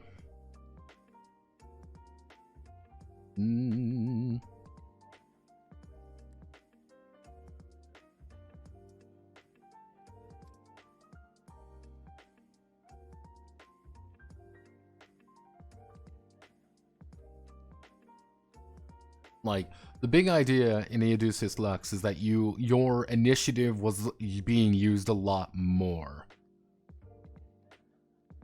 Because the idea in Lux was that you roll your initiative, but that's not just your initiative. Your initiative can be used as a currency to take other actions. You're saying, hey, I'm going to sacrifice my position in the combat round now, for next round. However, I'm taking 2 actions this round. I'm taking more shit now, but now I'm gonna go later on. So if you roll really well and way above everyone, just take a bunch of extra actions your first round, your first 2 rounds, and you've kind of evened yourself out a lot more, and you've got the advantage. I hate every game has to reinvent the wheel when it comes to describing actions and rounds. We should just have a shorthand like we have for dice being XDY. These ones are a little odd because I'm going to talk about berserking in this section a little bit. But,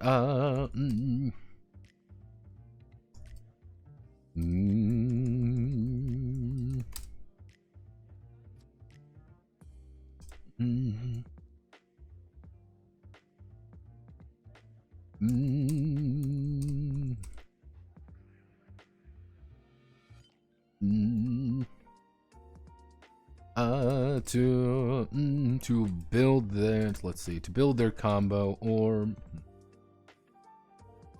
to build their combo or perform a combo, and once every combatant has performed an action, the round ends. Effects from set pieces may trigger at the end of the round,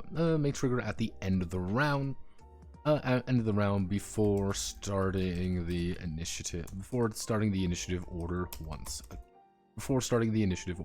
again. Set pieces, effects from set pieces. parts, or being aerial equipment, or being aerial may trigger at the end of the round. We're starting the initiative again. If the Engram is berserking, they may take 2 actions per round.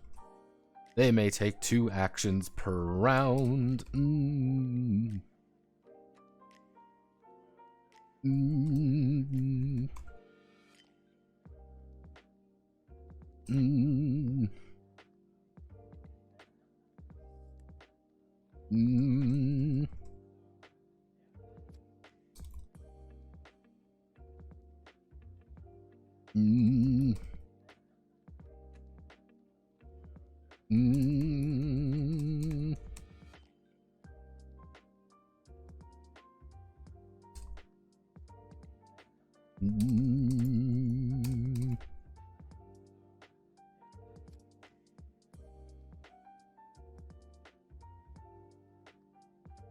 They may continue to build their D-die in order of actions.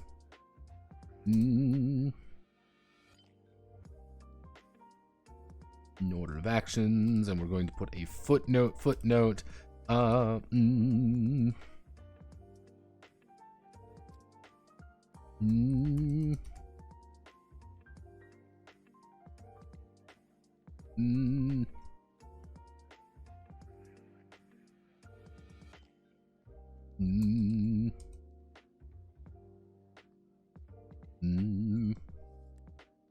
Then the next one.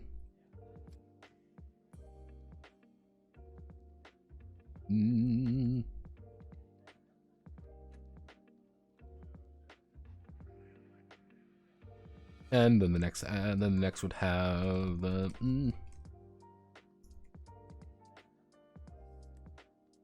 I have to make it's a very weird wording here, but it's effectively, I want to make sure people understand, hey, it's, usually it builds up, when you perform just in action. It's not like, oh, I want to perform 2 combo enders with the assumption that it's both going to be the exact same. No, that's not how that quite works.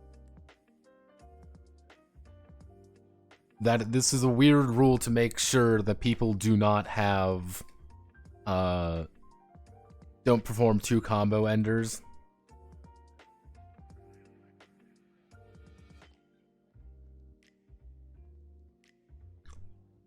I've slowly grown more in favor of set initiatives. Kind of like, even like in Iron Methuselah here, it's just whatever your observation plus your reflexes is. You just add those 2 together and like, this is it. Congratulations. Okay, so actions and rounds. Insert horizontal line. Actually, we don't need the horizontal line. We just need to do heading 3.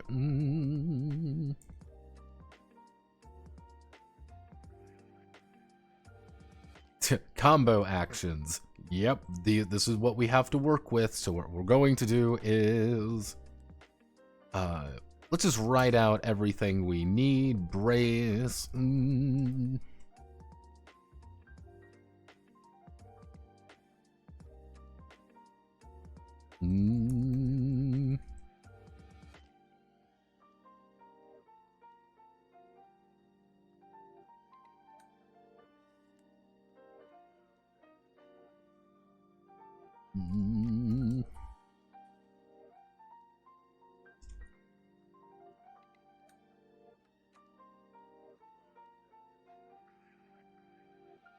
Let's do a quick double check here.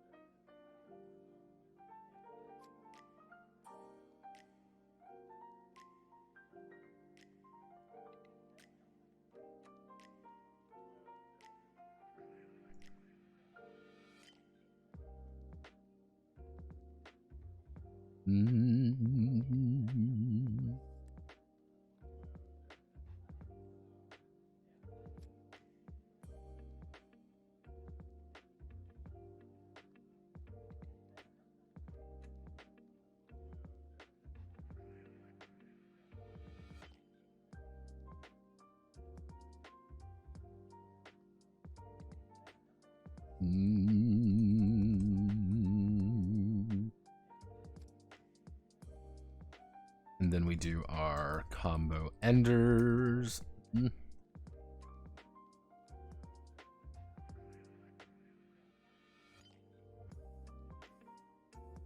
We're not going to do an absolute execution. Actually, let's go.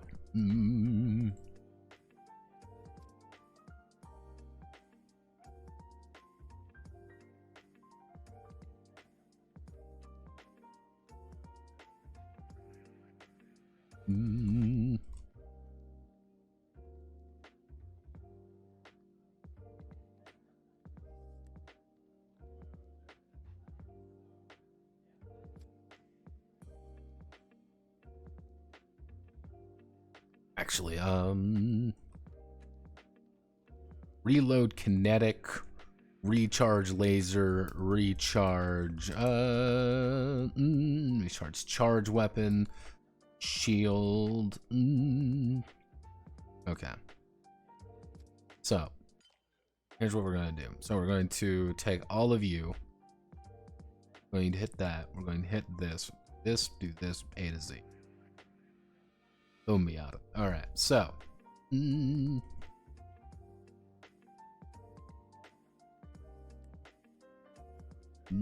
Attack, melee. Cool. Oop. Combo enders. We're going to put that right there. Now we're going to write these. So, oh, didn't mean to hit that button.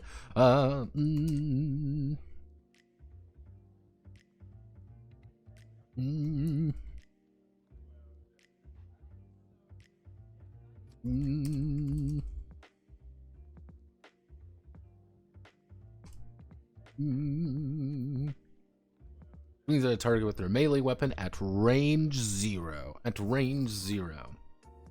They will. Here, we just want to make sure. They will deal. They will deal.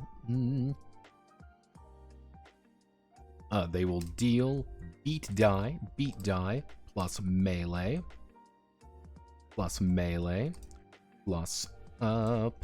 weapon plus weapon damage minus enemy brace actually plus weapon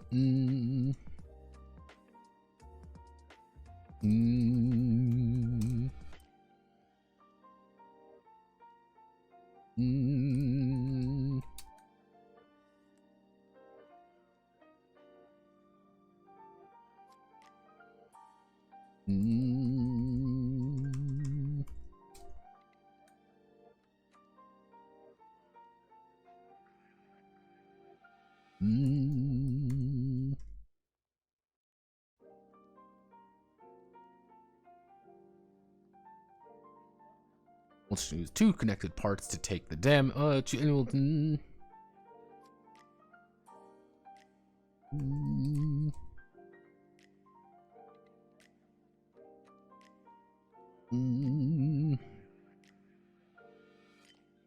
Let's see. Actually, no. Oh.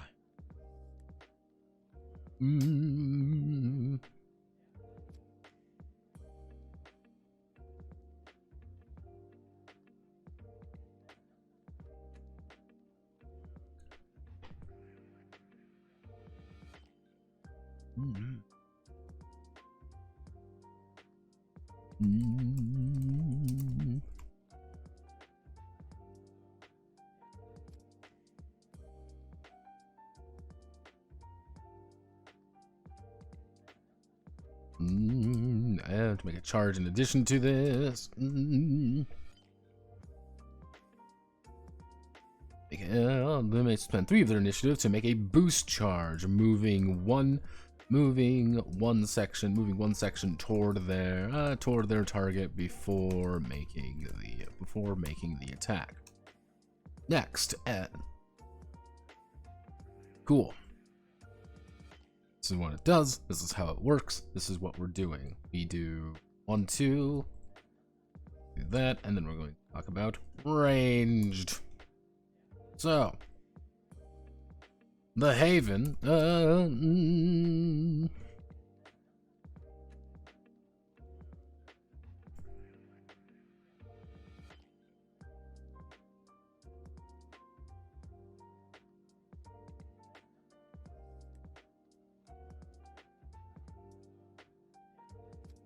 Selects one part that contains a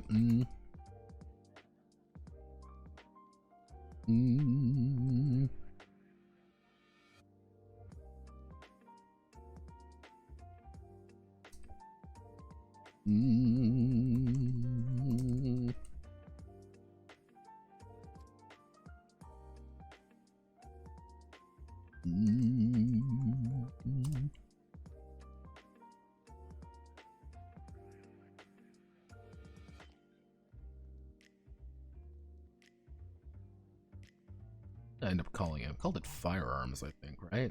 Purge of God, the Engram project, dun dun dun, attributes, firepower. Firepower. Let's see, we'll deal beat die plus firepower plus weapon die.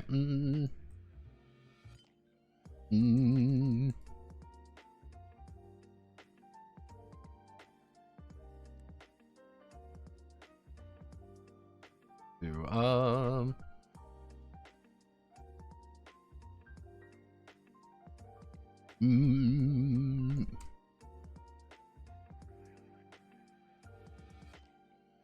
minus enemy evasion.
Based on the weapon's damage type. The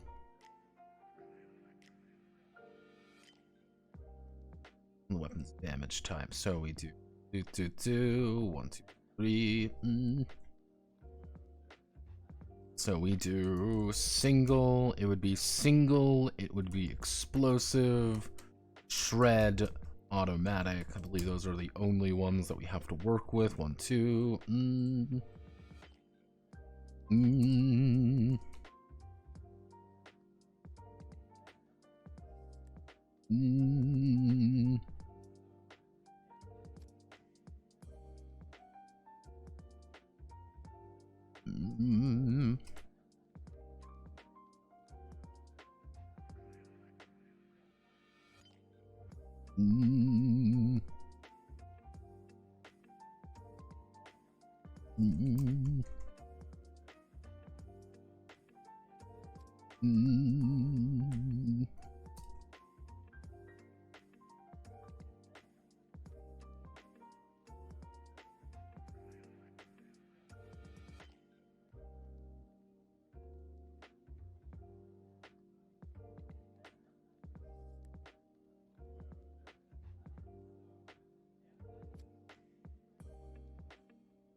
Not entirely happy with this, but it should work.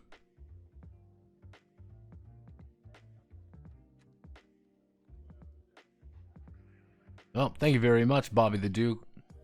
Thank you very much. As usual, very cool.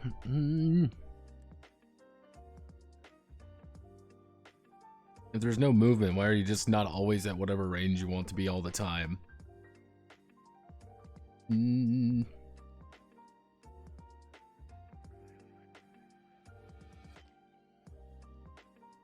No, no bad, you fucking hack. Write the nerve game already. Well, you gotta vote for it. No one voted for it. Have you given us your short thoughts on Mutant Year Zero? I like Mutant Year Zero. I actually think Mutant Year Zero is really fucking good.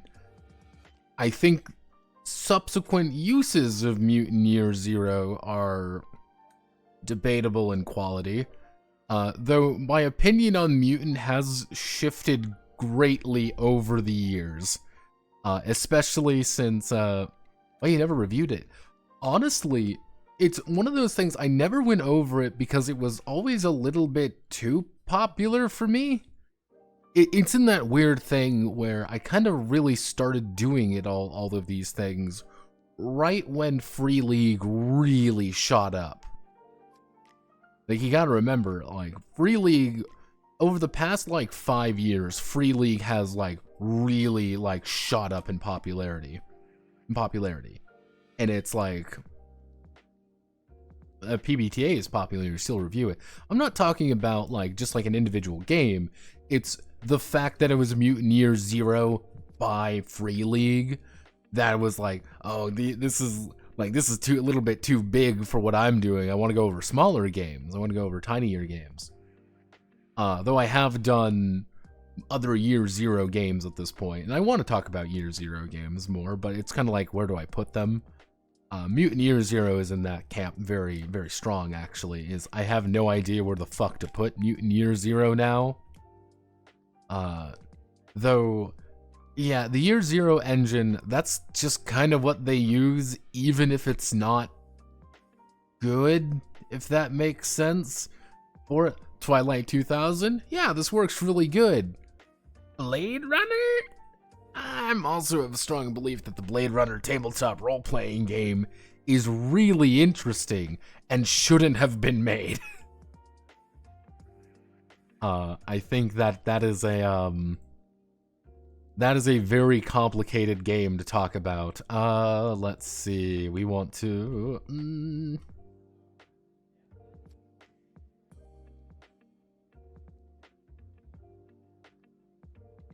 cause like, yeah, I actually cut down the available parts pretty drastically.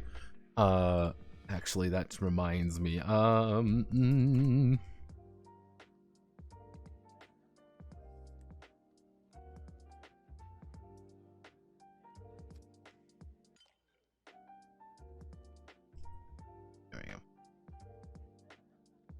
Yeah, because the thing is, Metal Saviors is actually way more based off a front mission now, to a very large degree, to the point where I literally removed a vast majority of options in that game just because I'm like, nope, not worth it, don't need it. So that.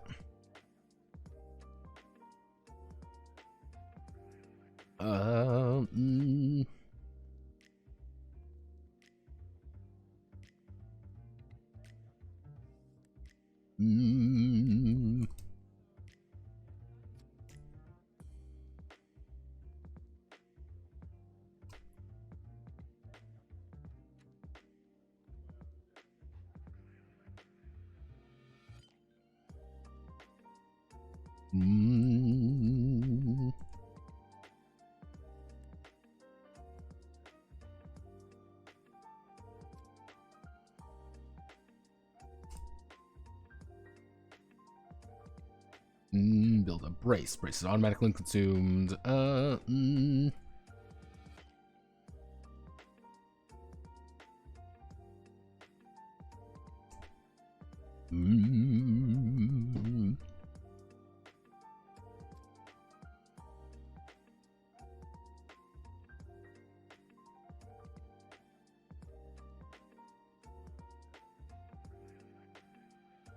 Crash, crash, crash, crash, crash, crash, crash. Mm.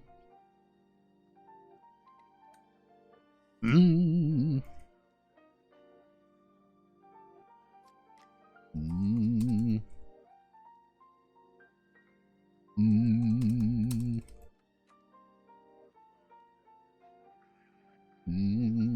Mm. Aerial hostile, they are within range 0 of. Mm. Mm.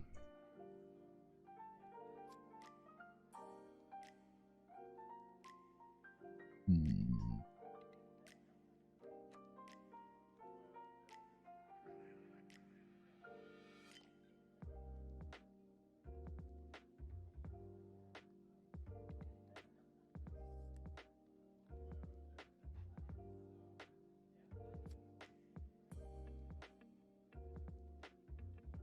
Mm.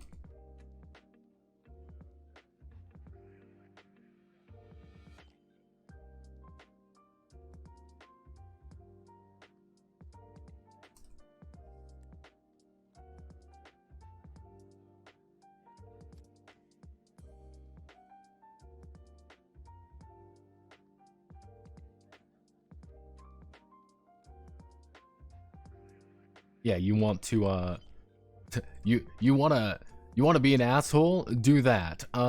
Disruption. Mm. Actually, we want to do disruption. Oh, capital. Haven. The Haven. Mm. Mm.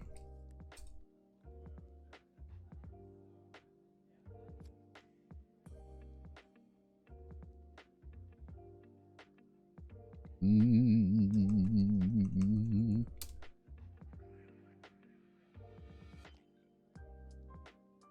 Mm.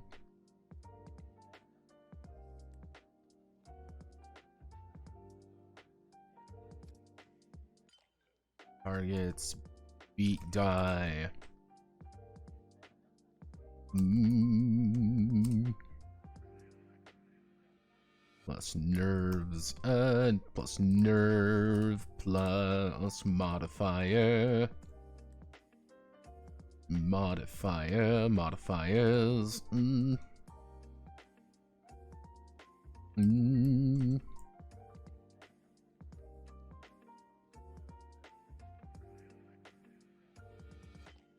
Mm.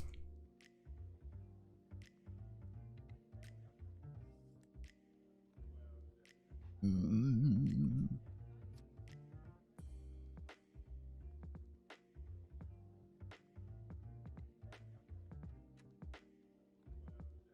Ooh.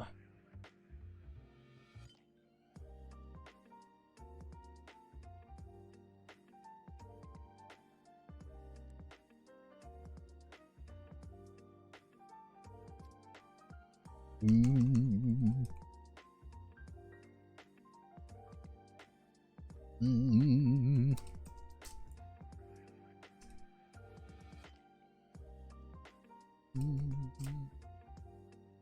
I use random for evade plus reflexes, beat die plus reflexes plus modifiers. Mm. Mm. Observation, beat die plus reflexes or observation plus modifiers. Mm. Mm.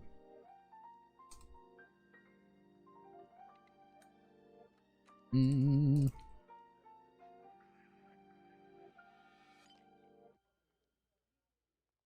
Automatically reduce the incoming damage. They automatically reduce the incoming damage. Dun dun dun dun dun. Mm. Let's I have a little bit. Yeah. Yes, I do. Mm. Mm.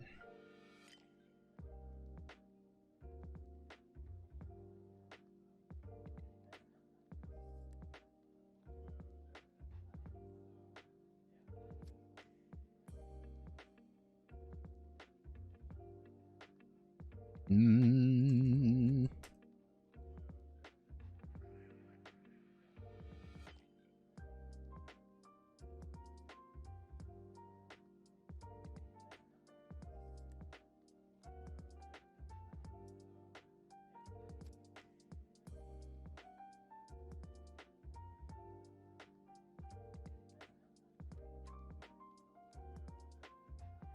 Kind of a weird workaround, but it should work. Effectively, it's the anything that is above range 1, which is a lot of fucking weapons, you can't actually use if they're engaged with you. But you can use a chain gun, for example. You can use your shotgun.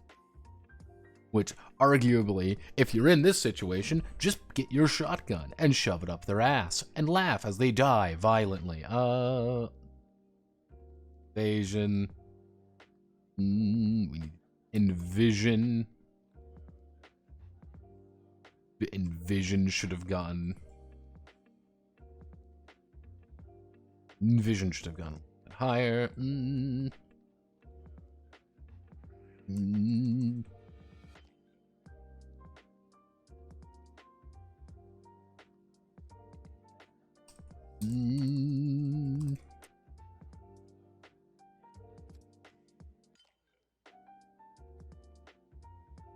Yeah, Envision was always one of those things being like, you do nothing, however, you do get your beat die. Then we execute, execution.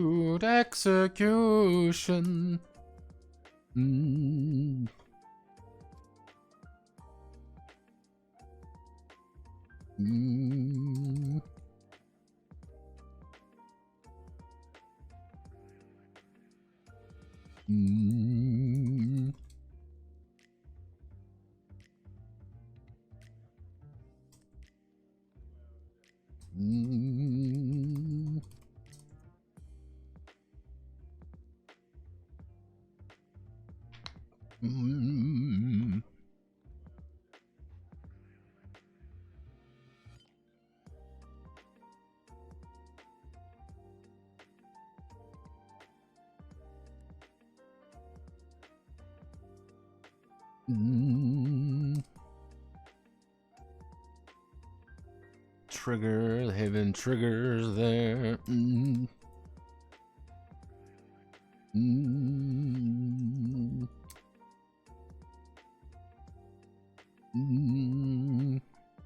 Haven triggers or jump jets, they increase there.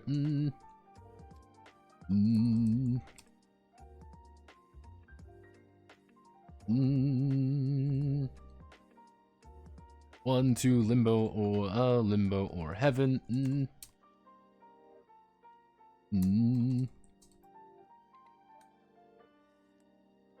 If they are currently in heaven, they do not move further.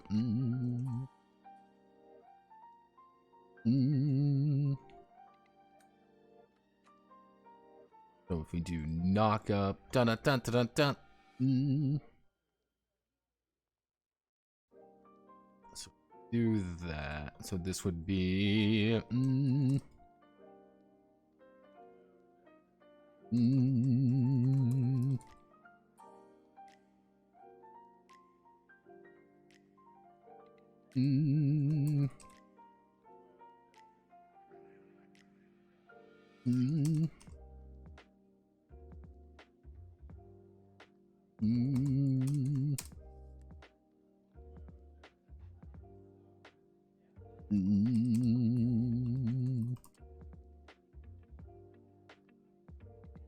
Opposed beat die plus melee plus modifiers verse targets beat die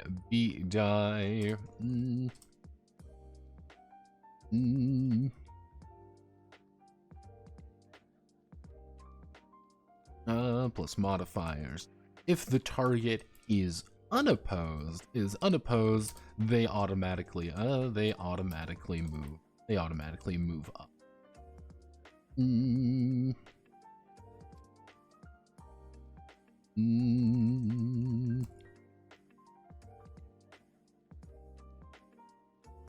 You want to know how you get someone to heaven really easy? You have them go aerial, and then you throw them upwards. You throw them upwards for one, and then they go aerial. They just increase their jump jet. You literally throw someone up. Can you be a horrible, horrible thing of just juggling one another constantly? Yes. I've heard very good things about Symborum. There are some free, and I'll never run. I can't fault the quality. Like the thing with let me see. It would be the oh goodness, people have been talking. Freely.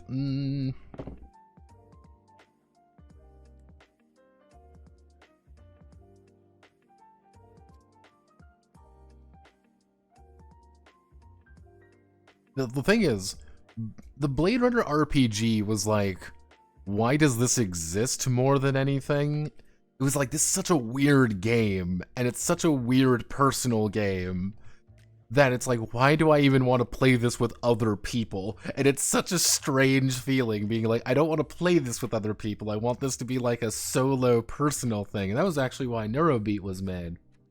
Because I liked the ideas in the Blade Runner RPG, but I could never justify playing it with anyone. That's the big thing. I could never justify playing it with a single other human being. Because it's like, what would you even do? Everyone would just want to be K. The world and the lore, D20, or like, the world or the lore is the kicker for me. See, it's not even that, because I like Blade Runner. I like the movie. I like 2049. I like all of that. I even like the book. Yes, I love the book, actually. It's one of those things, but to me anyway, all of those stories are about a person doing a thing. It's not Decker and his 3 friends solving the case. It's Decker solving the case. It's not K and his 4 pals sitting in the same car together. No, it's just K doing the thing. That's the thing. That's the part for me that I'm like, maybe not. Get the idea, maybe not. Not my personal jam, but I respect the idea. Twilight 2000's a really damn good one. What are the other ones that they did? Not Homeworld, that's Modiphius. What else Free League doing? People keep telling me that I'm like, well, you must go over. What was it? It was like you have to go over Alien one day. I talked about Alien a bit. Here's a joke. I literally talked about Alien for 5 minutes and then said nah, and then we went over the old Alien game. The old Alien game based off a completely different system. That was my hee hee hoo hoo ha ha moment.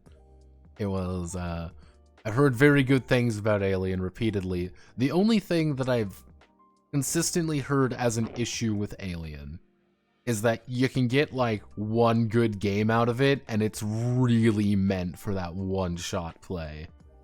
Like, oh, continuous play, like the campaign play is way less defined than the cinematic play. And that's what I've heard pretty consistently. Cyborg, everything touched by Cyborg is horrible, and I hope all of them will get hung by their thumbs. I've heard Forbidden Lands is really good. I've heard no one I've talked to has said Forbidden Lands is bad. Everyone I've talked to said Forbidden Lands is amazing, and everything about it's very good. Morkborg, everyone involved with Morkborg deserved to be decapitated and paraded around the streets. Symborum I've heard very good things about. And I'm like, this seems really interesting. This seems really cool. And on the other hand, it's just like, is it cool because it looks neat? Or is it cool because the game is neat? I don't know. I think that's one of the issues there. One Ring, obviously. We want to do One Ring. Vaesen. Vaesen, I have heard... The worst thing about Vaesen I've heard about is that it's very janky. And some people like it. There are people, though, who don't. And I can understand. Let's see.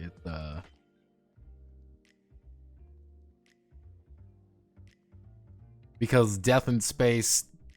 I've heard nothing about. I've never even heard this fucking game before.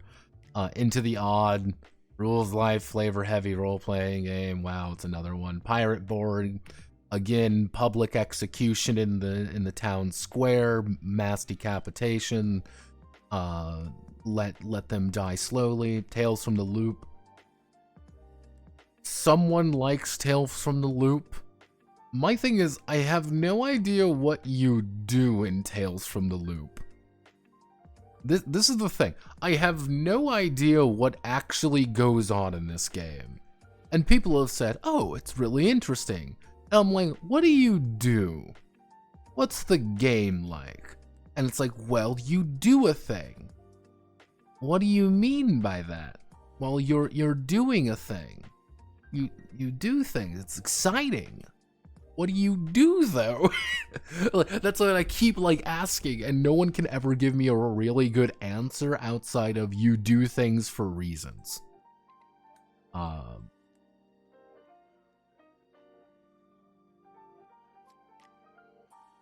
Pirate Burg is the perfect RPG.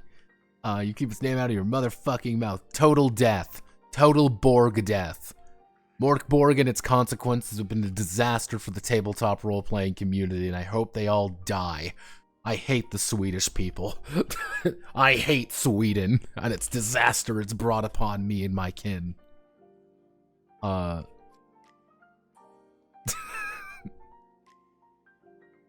Yeah, no one cares about But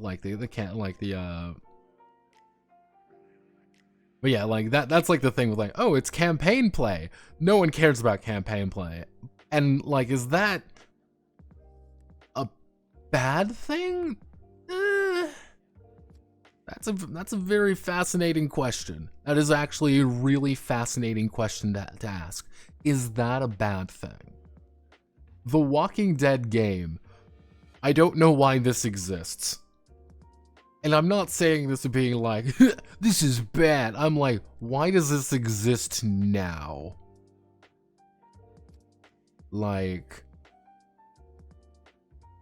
Why now, at this exact moment in time, did you decide to make a Walking Dead role-playing game? If it was a couple of years ago, alright, that makes sense. Peak popularity, cool. But it's now. It's why? Even though, generally speaking, I think a lot of people are going to be more interested in this game for this mode more than anything. Because I think this is the really first solo mode they have ever offered in their games. Because the thing is, if it all uses the same system, so in theory, you could probably port over a lot of solo mode stuff to their other games. Corollas is... I believe there is a first edition to this game that looked a little bit more interesting to me. Very odd game, and I haven't heard anything about it. Drakar Akdamenor, or Dragonbane. If we're going to go over Drakar Akdamenor, we're going to go over the old version, not the newer one. Because this is actually by a different company entirely. Fun fact. That's a funny thing. This is not actually done by Free League. They bought all of this from another company. And it's a really nasty shit going on with Dragonbane, and I don't blame them for picking up Dragonbane. This is a mess. This game was actually done. It was by a company called Riot Minds. Now, you've probably never heard of Riot Minds because they don't exist really anymore. They are not around. But this company If this artwork looks vaguely familiar to you, this is a story with Riot Minds. We're going to do the whole story.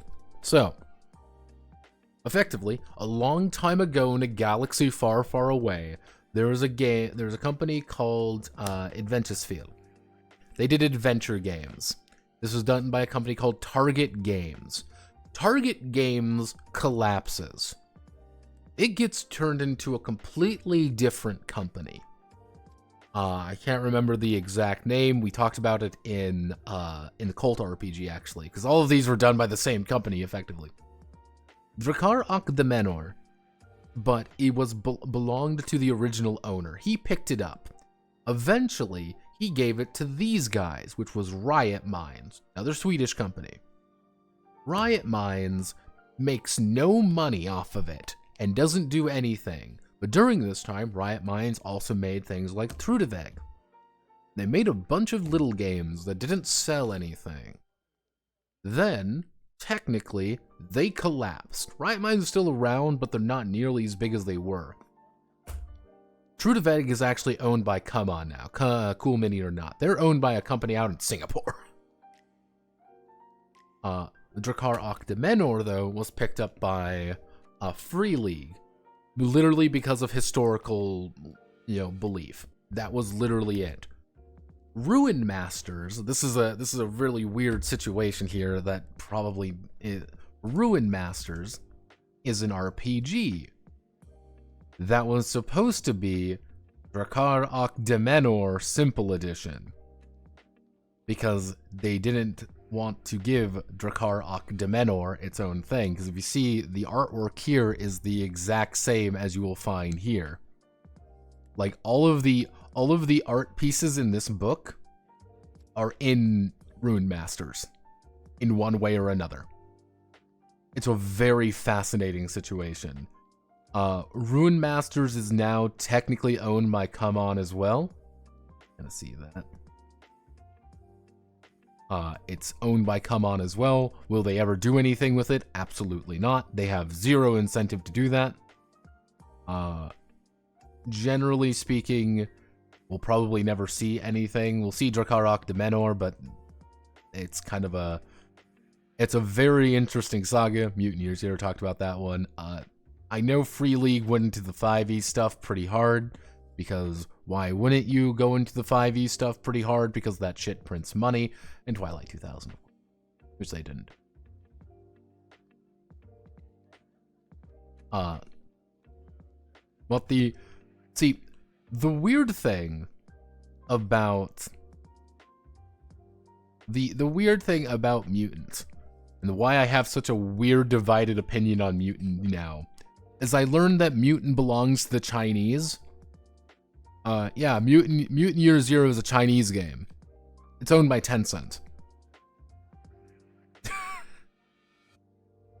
I actually thought Mutant Year Zero actually belonged to I actually thought it was a in-house project of them, but it's not. It was owned by another company entirely, which is now bought by Tencent, which is very funny to me. It's one of those things, like, everything is owned by Tencent. Yeah, it's one of those things. I sat there for a moment, I'm like, huh, yeah, Tencent owns Mutant. Oh god, Mutant Year Zero. Like, Free League doesn't actually have much that is their own.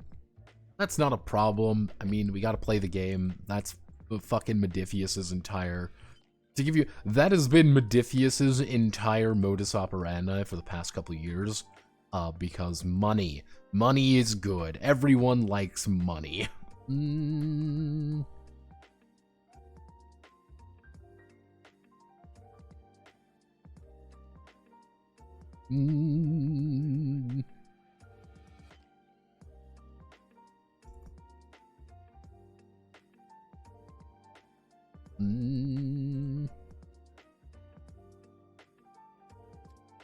Yeah, this is all maneuver does. You just move. That's it. Hello, Mama. You've been sick all day.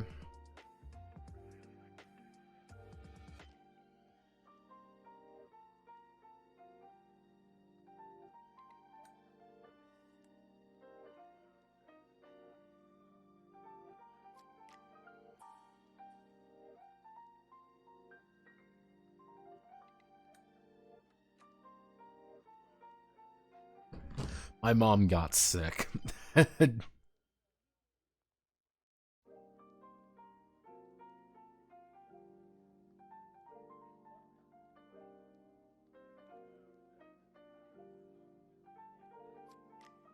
Tencent doesn't care. The thing is, Tencent doesn't care as long as you're making money. That's the... Mutant Year Zero is owned by Paradox Entertainment.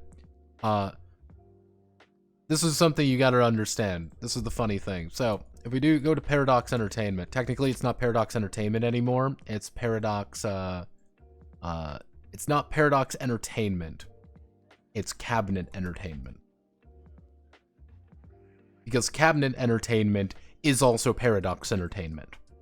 You gotta, that's one of those weird things where if you want something really fucky-wucky, Frederick Malmberg there, you see that, Frederick Malmberg, what he did is he was the CEO of Paradox Entertainment. He made another company called Cabinet Entertainment, then bought Paradox Entertainment from himself. Just so he could own all the rights personally, he didn't have to answer to a bunch of people. Now, the thing that gets really weird here, because we say, oh, okay, cool, what happened here? Well, we go down here, Funcom. In 2021, Funcom bought Cabinet. Well, more accurately, Funcom bought Cabinet Group, which was the parent company to Cabinet Entertainment. Funcom bought them. Funcom is owned by Tencent. Yep. You want to know why these things get really messy? That's how. Mutant Chronicles and Mutant Year Zero are the same thing. You gotta remember that, Yosemite. They're the exact same. It's the Mutant franchise. That's the funny part. Yes, I get that. It's fairly standard business to sell your business to yourself. Yeah, it's just one of those weird things. Malmberg is a really interesting character. They aren't, though. Not even close. They are, though. That's the funny thing. They all are derived from the same people. You gotta remember, effectively, they made Mutant and then Mutant Chronicle. They're based off the same parent franchise. This is back in the 90s. It's a really weird... People were just making shit, and everything went through one company, pretty much, called Target Games. Funcom, isn't this a German corporation? No. Space Cold. Here's the funny thing too, Yosemite. Who do you think did Colt? Target Games owned Colt. And who owned Mutant? Yeah, they made Colt too. Exactly. The thing is, Funcom is a Swedish company. And Funcom bought them after being bought by Tencent. And the reason they bought them was because Funcom wanted the Conan RPG they helped develop through Cabinet. Yeah, Bobby, Bobby, you get it then. Like, you understand. It's one of those things. Malmberg is a weird dude. Like, Malmberg is a really weird dude. Like, even if you know which Conan RPG, Conan Exiles. Conan Exiles was developed in part with Funcom, and then they owned all of it. They bought the company who made it. That is what they were going for. Now technically Malmberg doesn't even head the Cabinet Entertainment Group anymore. Malmberg is now head of Heroic Signatures, which is a licensing company of a bunch of different properties. Malmberg wanted to make it big, and if you want to see a really fucked up situation, Paradox Interactive was a sub-company of Paradox Entertainment before they moved to LA.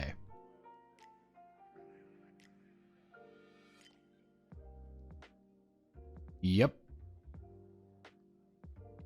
That's the funny thing, too. That's the really amusing part. There was a time, if you look at the original Europa Universalis, it's published under the Paradox Entertainment. There was a time where Paradox Interactive, the guys who own pretty much every single autism RPG, autism game out there, was owned by them. And that's why it was also really funny when they picked up the license to do World of Darkness, because technically they owned Cult for a minute.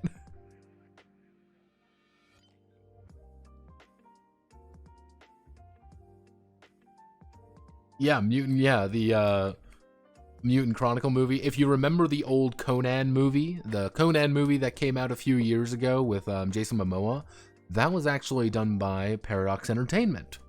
Malmberg was his executive director on that one. That was their first and only movie before they got bought, because they owned the Conan licensing rights, which is also apparently a fucking nightmare because they were not supposed to get that. Wasn't there one with The Rock? No. You're thinking of the Schwarzenegger one in the 80s. The weird thing, from what I managed to get, effectively what occurred was the Conan rights. There are two sets of Conan rights. There is Conan Stories and Conan, effectively like the publication rights.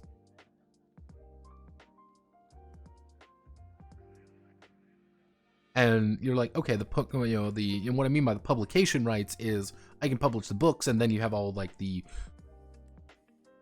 I want to sell a Conan branded t-shirt. It's those guys. There was another group. This is the thing. There was a group who was effectively Conan merchandising. They owned the merchandising rights, but another company owned the publishing rights. They were technically together. Somewhere something happened, and Paradox Entertainment managed to buy the rights to all the merchandising from the merchandising guys, which let them make pretty much every single thing Conan related. Conan is owned by Tencent now. They don't own the books, they own the character though. That's the weird thing. Again, if you ever, let me see if I can bring up heroic signatures. This is heroic signatures. All of these, Conan, Mutant, they even say Mutant Year fucking Zero, Solomon Kane, Cull, Mutant Chronicles, all of this shit is owned by heroic signatures. All of these things, they're owned by heroic signatures, which is owned by Tencent, which is owned by Funcom, which is owned by Tencent. It's yeah,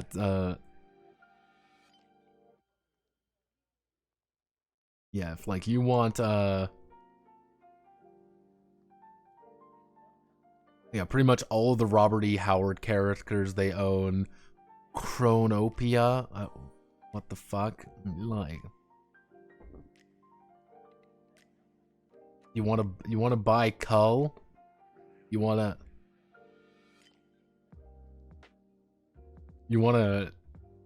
get it? You wanna get a Cull character? Come on.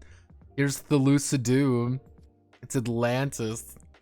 Velusia. You wanna buy Cull?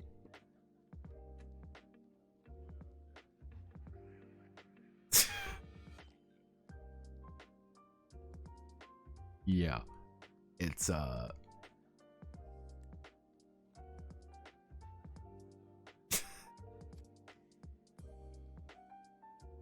yeah. We're not you can buy the 2009 movie, the Warzone, the fantasy RPG. We can buy the fantasy RPG, the techno fantasy from Modiphius, because Modiphius owns those rights. Yeah, let's see.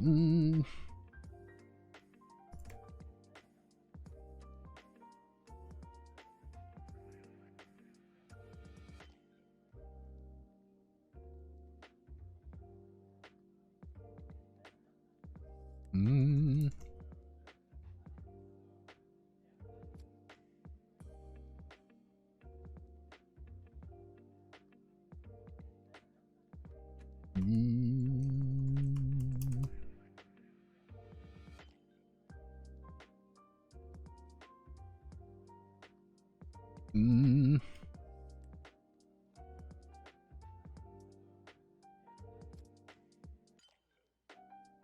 Yeah, but we can't sell that.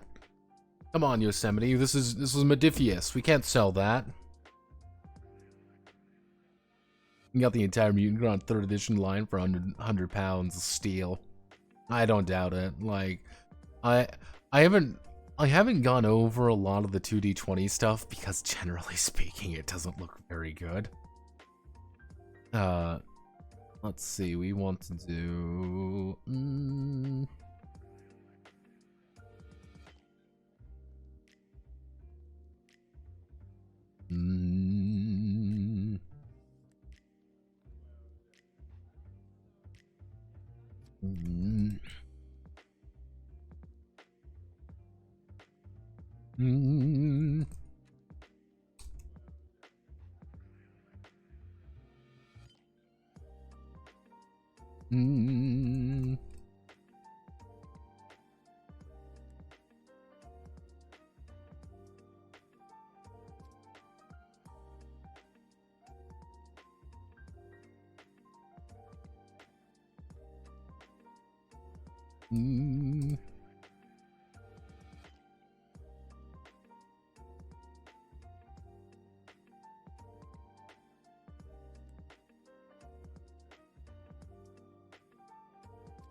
There we go.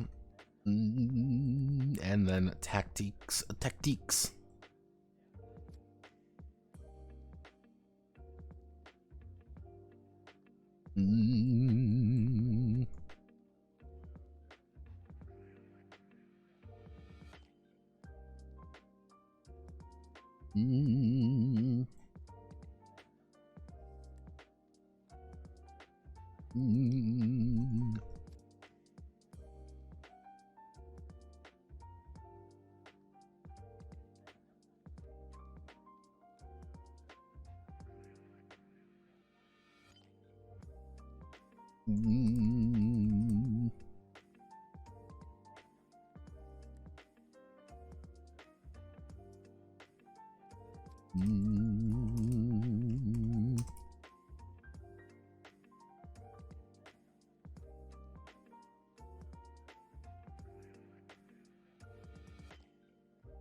Fire.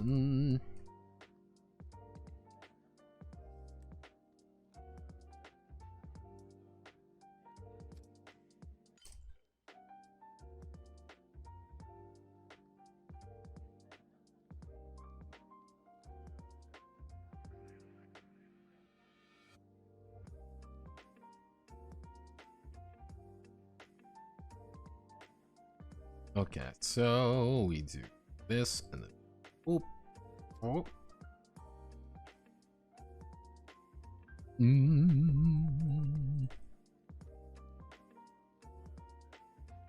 Getting pinged. Who's pinging me?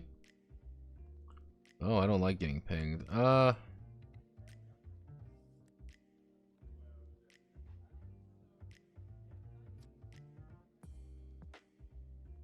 We've hit 1,000 members. Wow.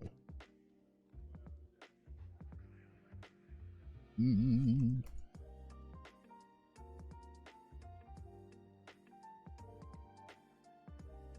Mm.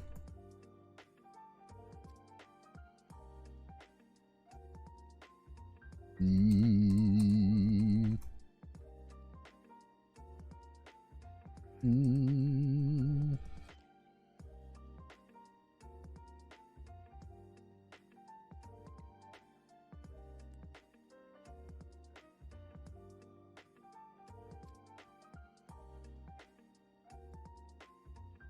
Mm.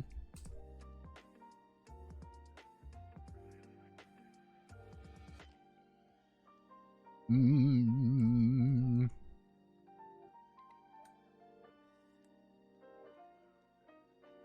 Mm.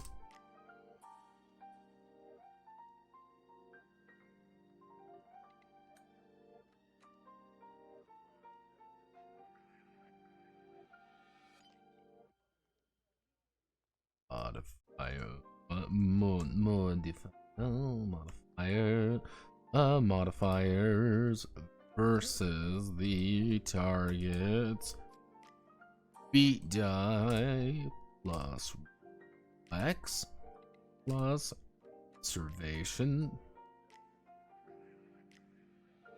Mm. Mm.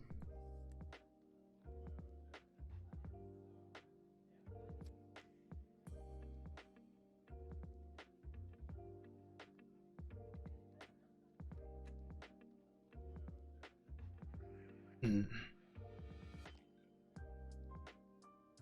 Mm.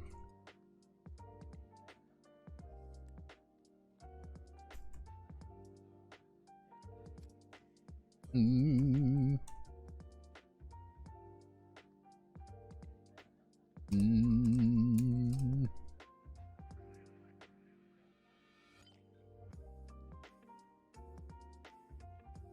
Mm.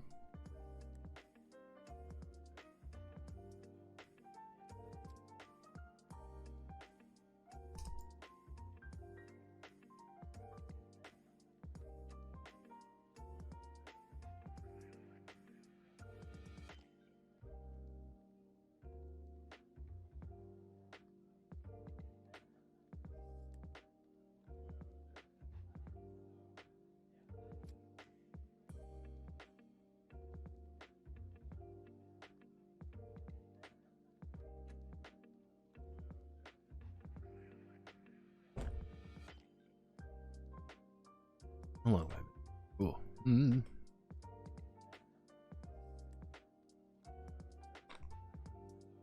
Postmortem Studios, Hentacle. Fucking Postmortem Studios. Oh, goodness.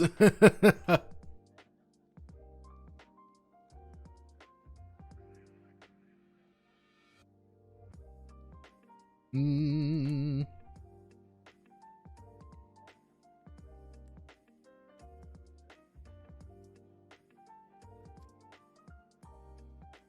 Blades of the Iron Throne, I would say. Here's the thing. Blades of the Iron Throne, I would say, is the best of the successors of Riddle of Steel. What's wrong with Grim Jim? Grim Jim isn't bad. It's postmortem it's always funny with him because it's like, I'm being edgy on purpose now. I'm like, Grim, please. Grim. Grim, roll it back for a minute. I saw the gore game.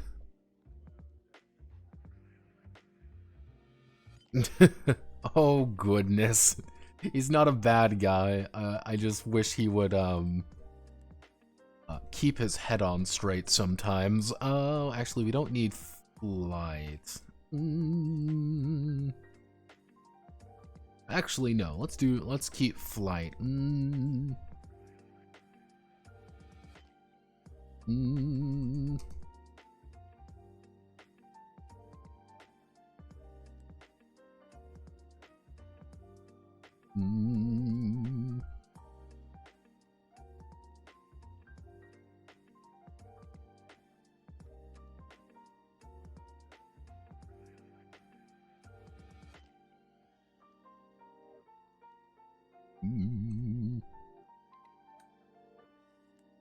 Follow through strike is a very convoluted thing, so I just want to make sure I'm doing it correctly.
Follow through strike. It's a little bit more efficient. We can do things a little bit more with that. I just have to rewrite the follow through strike section. I just have to rewrite that section. I think this is pretty reasonable.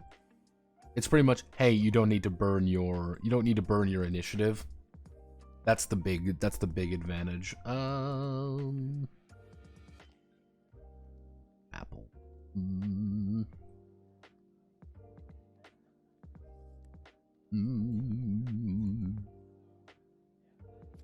Grapelio.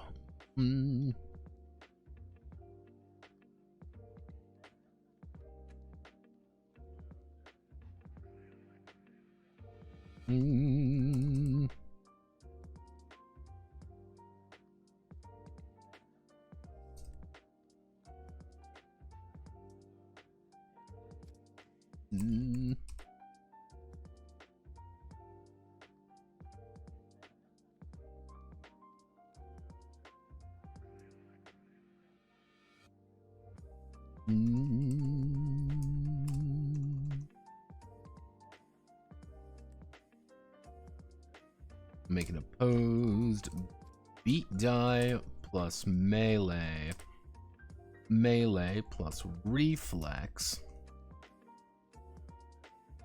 Well, the Haven will make an opposed beat die plus melee plus reflex plus modifier plus modifier plus modifiers versus the target.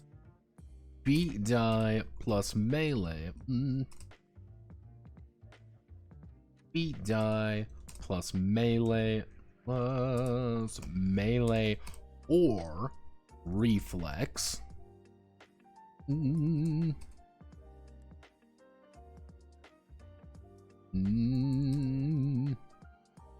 Haven is successful.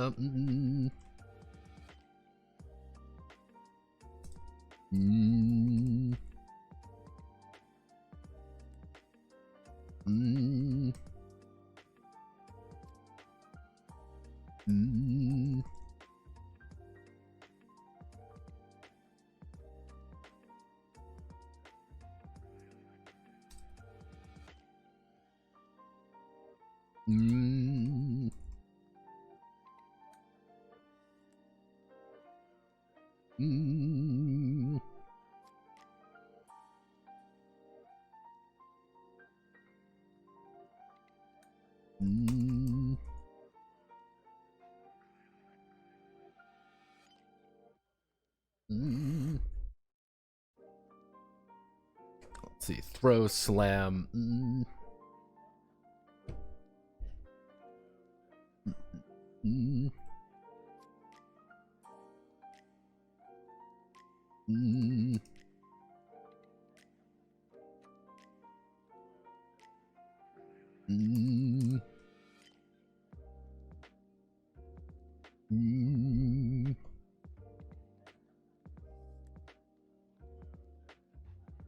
Mm.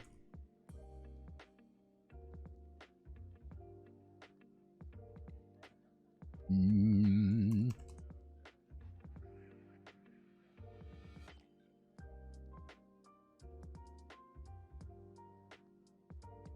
What's the difference here it's doing the regular one? It's doing a slam. One, you get the set piece in case you're like, hey, my reflex is 4. That's not very good. There's a set piece that's D10. I'm going to make a gamble, or you just didn't really roll that well. So it's like, yeah, I can increase this. And like slam is kind of your like, I rolled well. There's no good one. I'm just going to slam them down. Because hey, we're still going to do damage. I already did what I wanted. Here's what we're gonna do. We're going to this. We have a little bit of room there. Mm. Mm. Mm. Mm. Mm.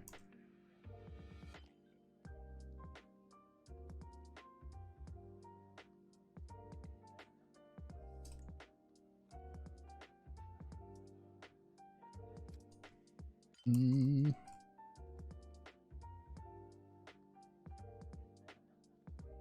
Mm.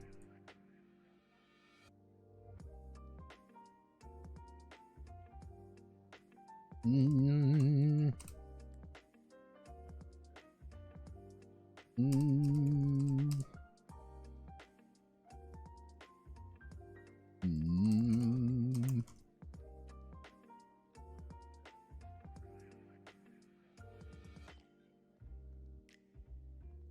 And then we have shield. Shield's kind of my ultimate fuck you maneuver.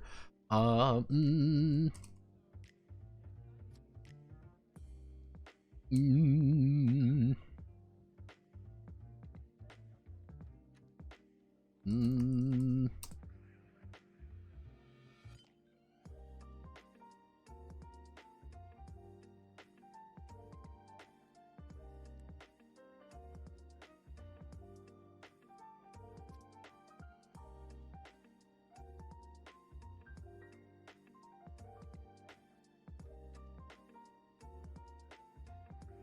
Mm.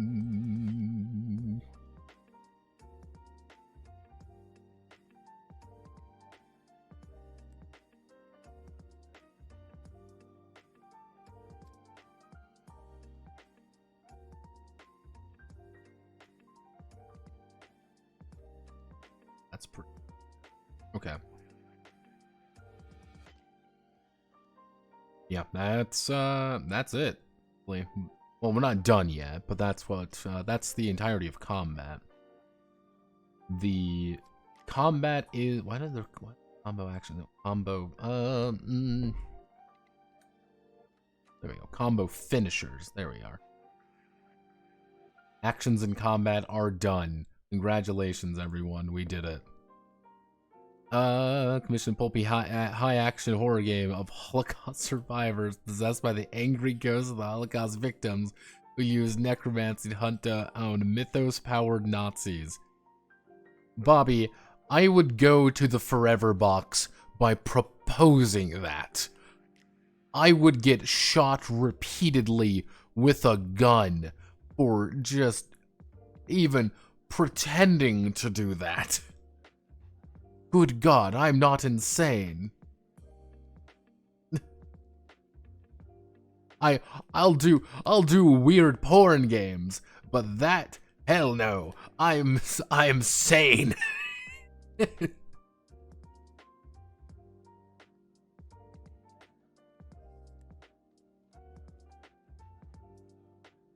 Is commissioning done through Patreon? Right now, anyway, I'm not taking commissions. We're a little bit behind, and I don't want to take on a commission right now, or any commissions really right now, for a few reasons. First things first, in like 2 months, I'm going to have to move, and there's probably a good chance I'm going to be moving in with my mother. And I'm going to be moving in with my mother because she's going to get her knee replaced. Again. Yeah, she's getting her second knee replaced. So there's going to be a month of there's going to be about 2 or 3 months where things are going to get very sporadic, very quickly. Yeah, and she's already had it done in one knee, and that was last year. And right now it's she can move and everything fine now, but her other knee is getting pretty bad at this point, and getting surgery is just time consuming, and it's well, I have to go with her to PT.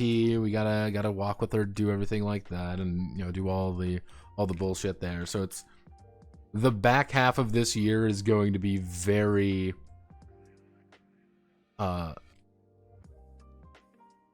the back half of this this year is going to be very hectic for a few reasons, so I don't want to make any very strong commitments, and I'm already kind of far behind on a couple things, so I don't want to take on more, being sorry, you won't see this thing for another year and a half. Oopsie doopsie. Oops. Yeah, no, I don't want to do that. Though I did get approached to make an I Divine Cybermancy game. I was approached for that. I ran a game based on that principle using monsters and other childish things. Oy vey. You are far braver than me, Bobby. You are far braver than me. I don't touch any of that stuff with a 10-foot pole. Where should you watch out for that? I would post about it on the Discord. I would post on it about it on the Discord. My Twitter, I would follow it on Twitter. Patrons just get a discount in case you're oh, do I got to follow you on Patreon? Do that? No. Patrons get a discount to things, so just understand that. So yeah, so don't worry, I will announce it once everything feels a little bit more in my control. Things are not though, so that's fun with a capital fuck me. So I'm going to end it here though. So thank you all for watching. My name is Notepad Anon. I hope you have a wonderful rest of your night. Godspeed, good luck. I will see you all most likely on Friday, in which we will probably do the end part of this. And depending on how far we along,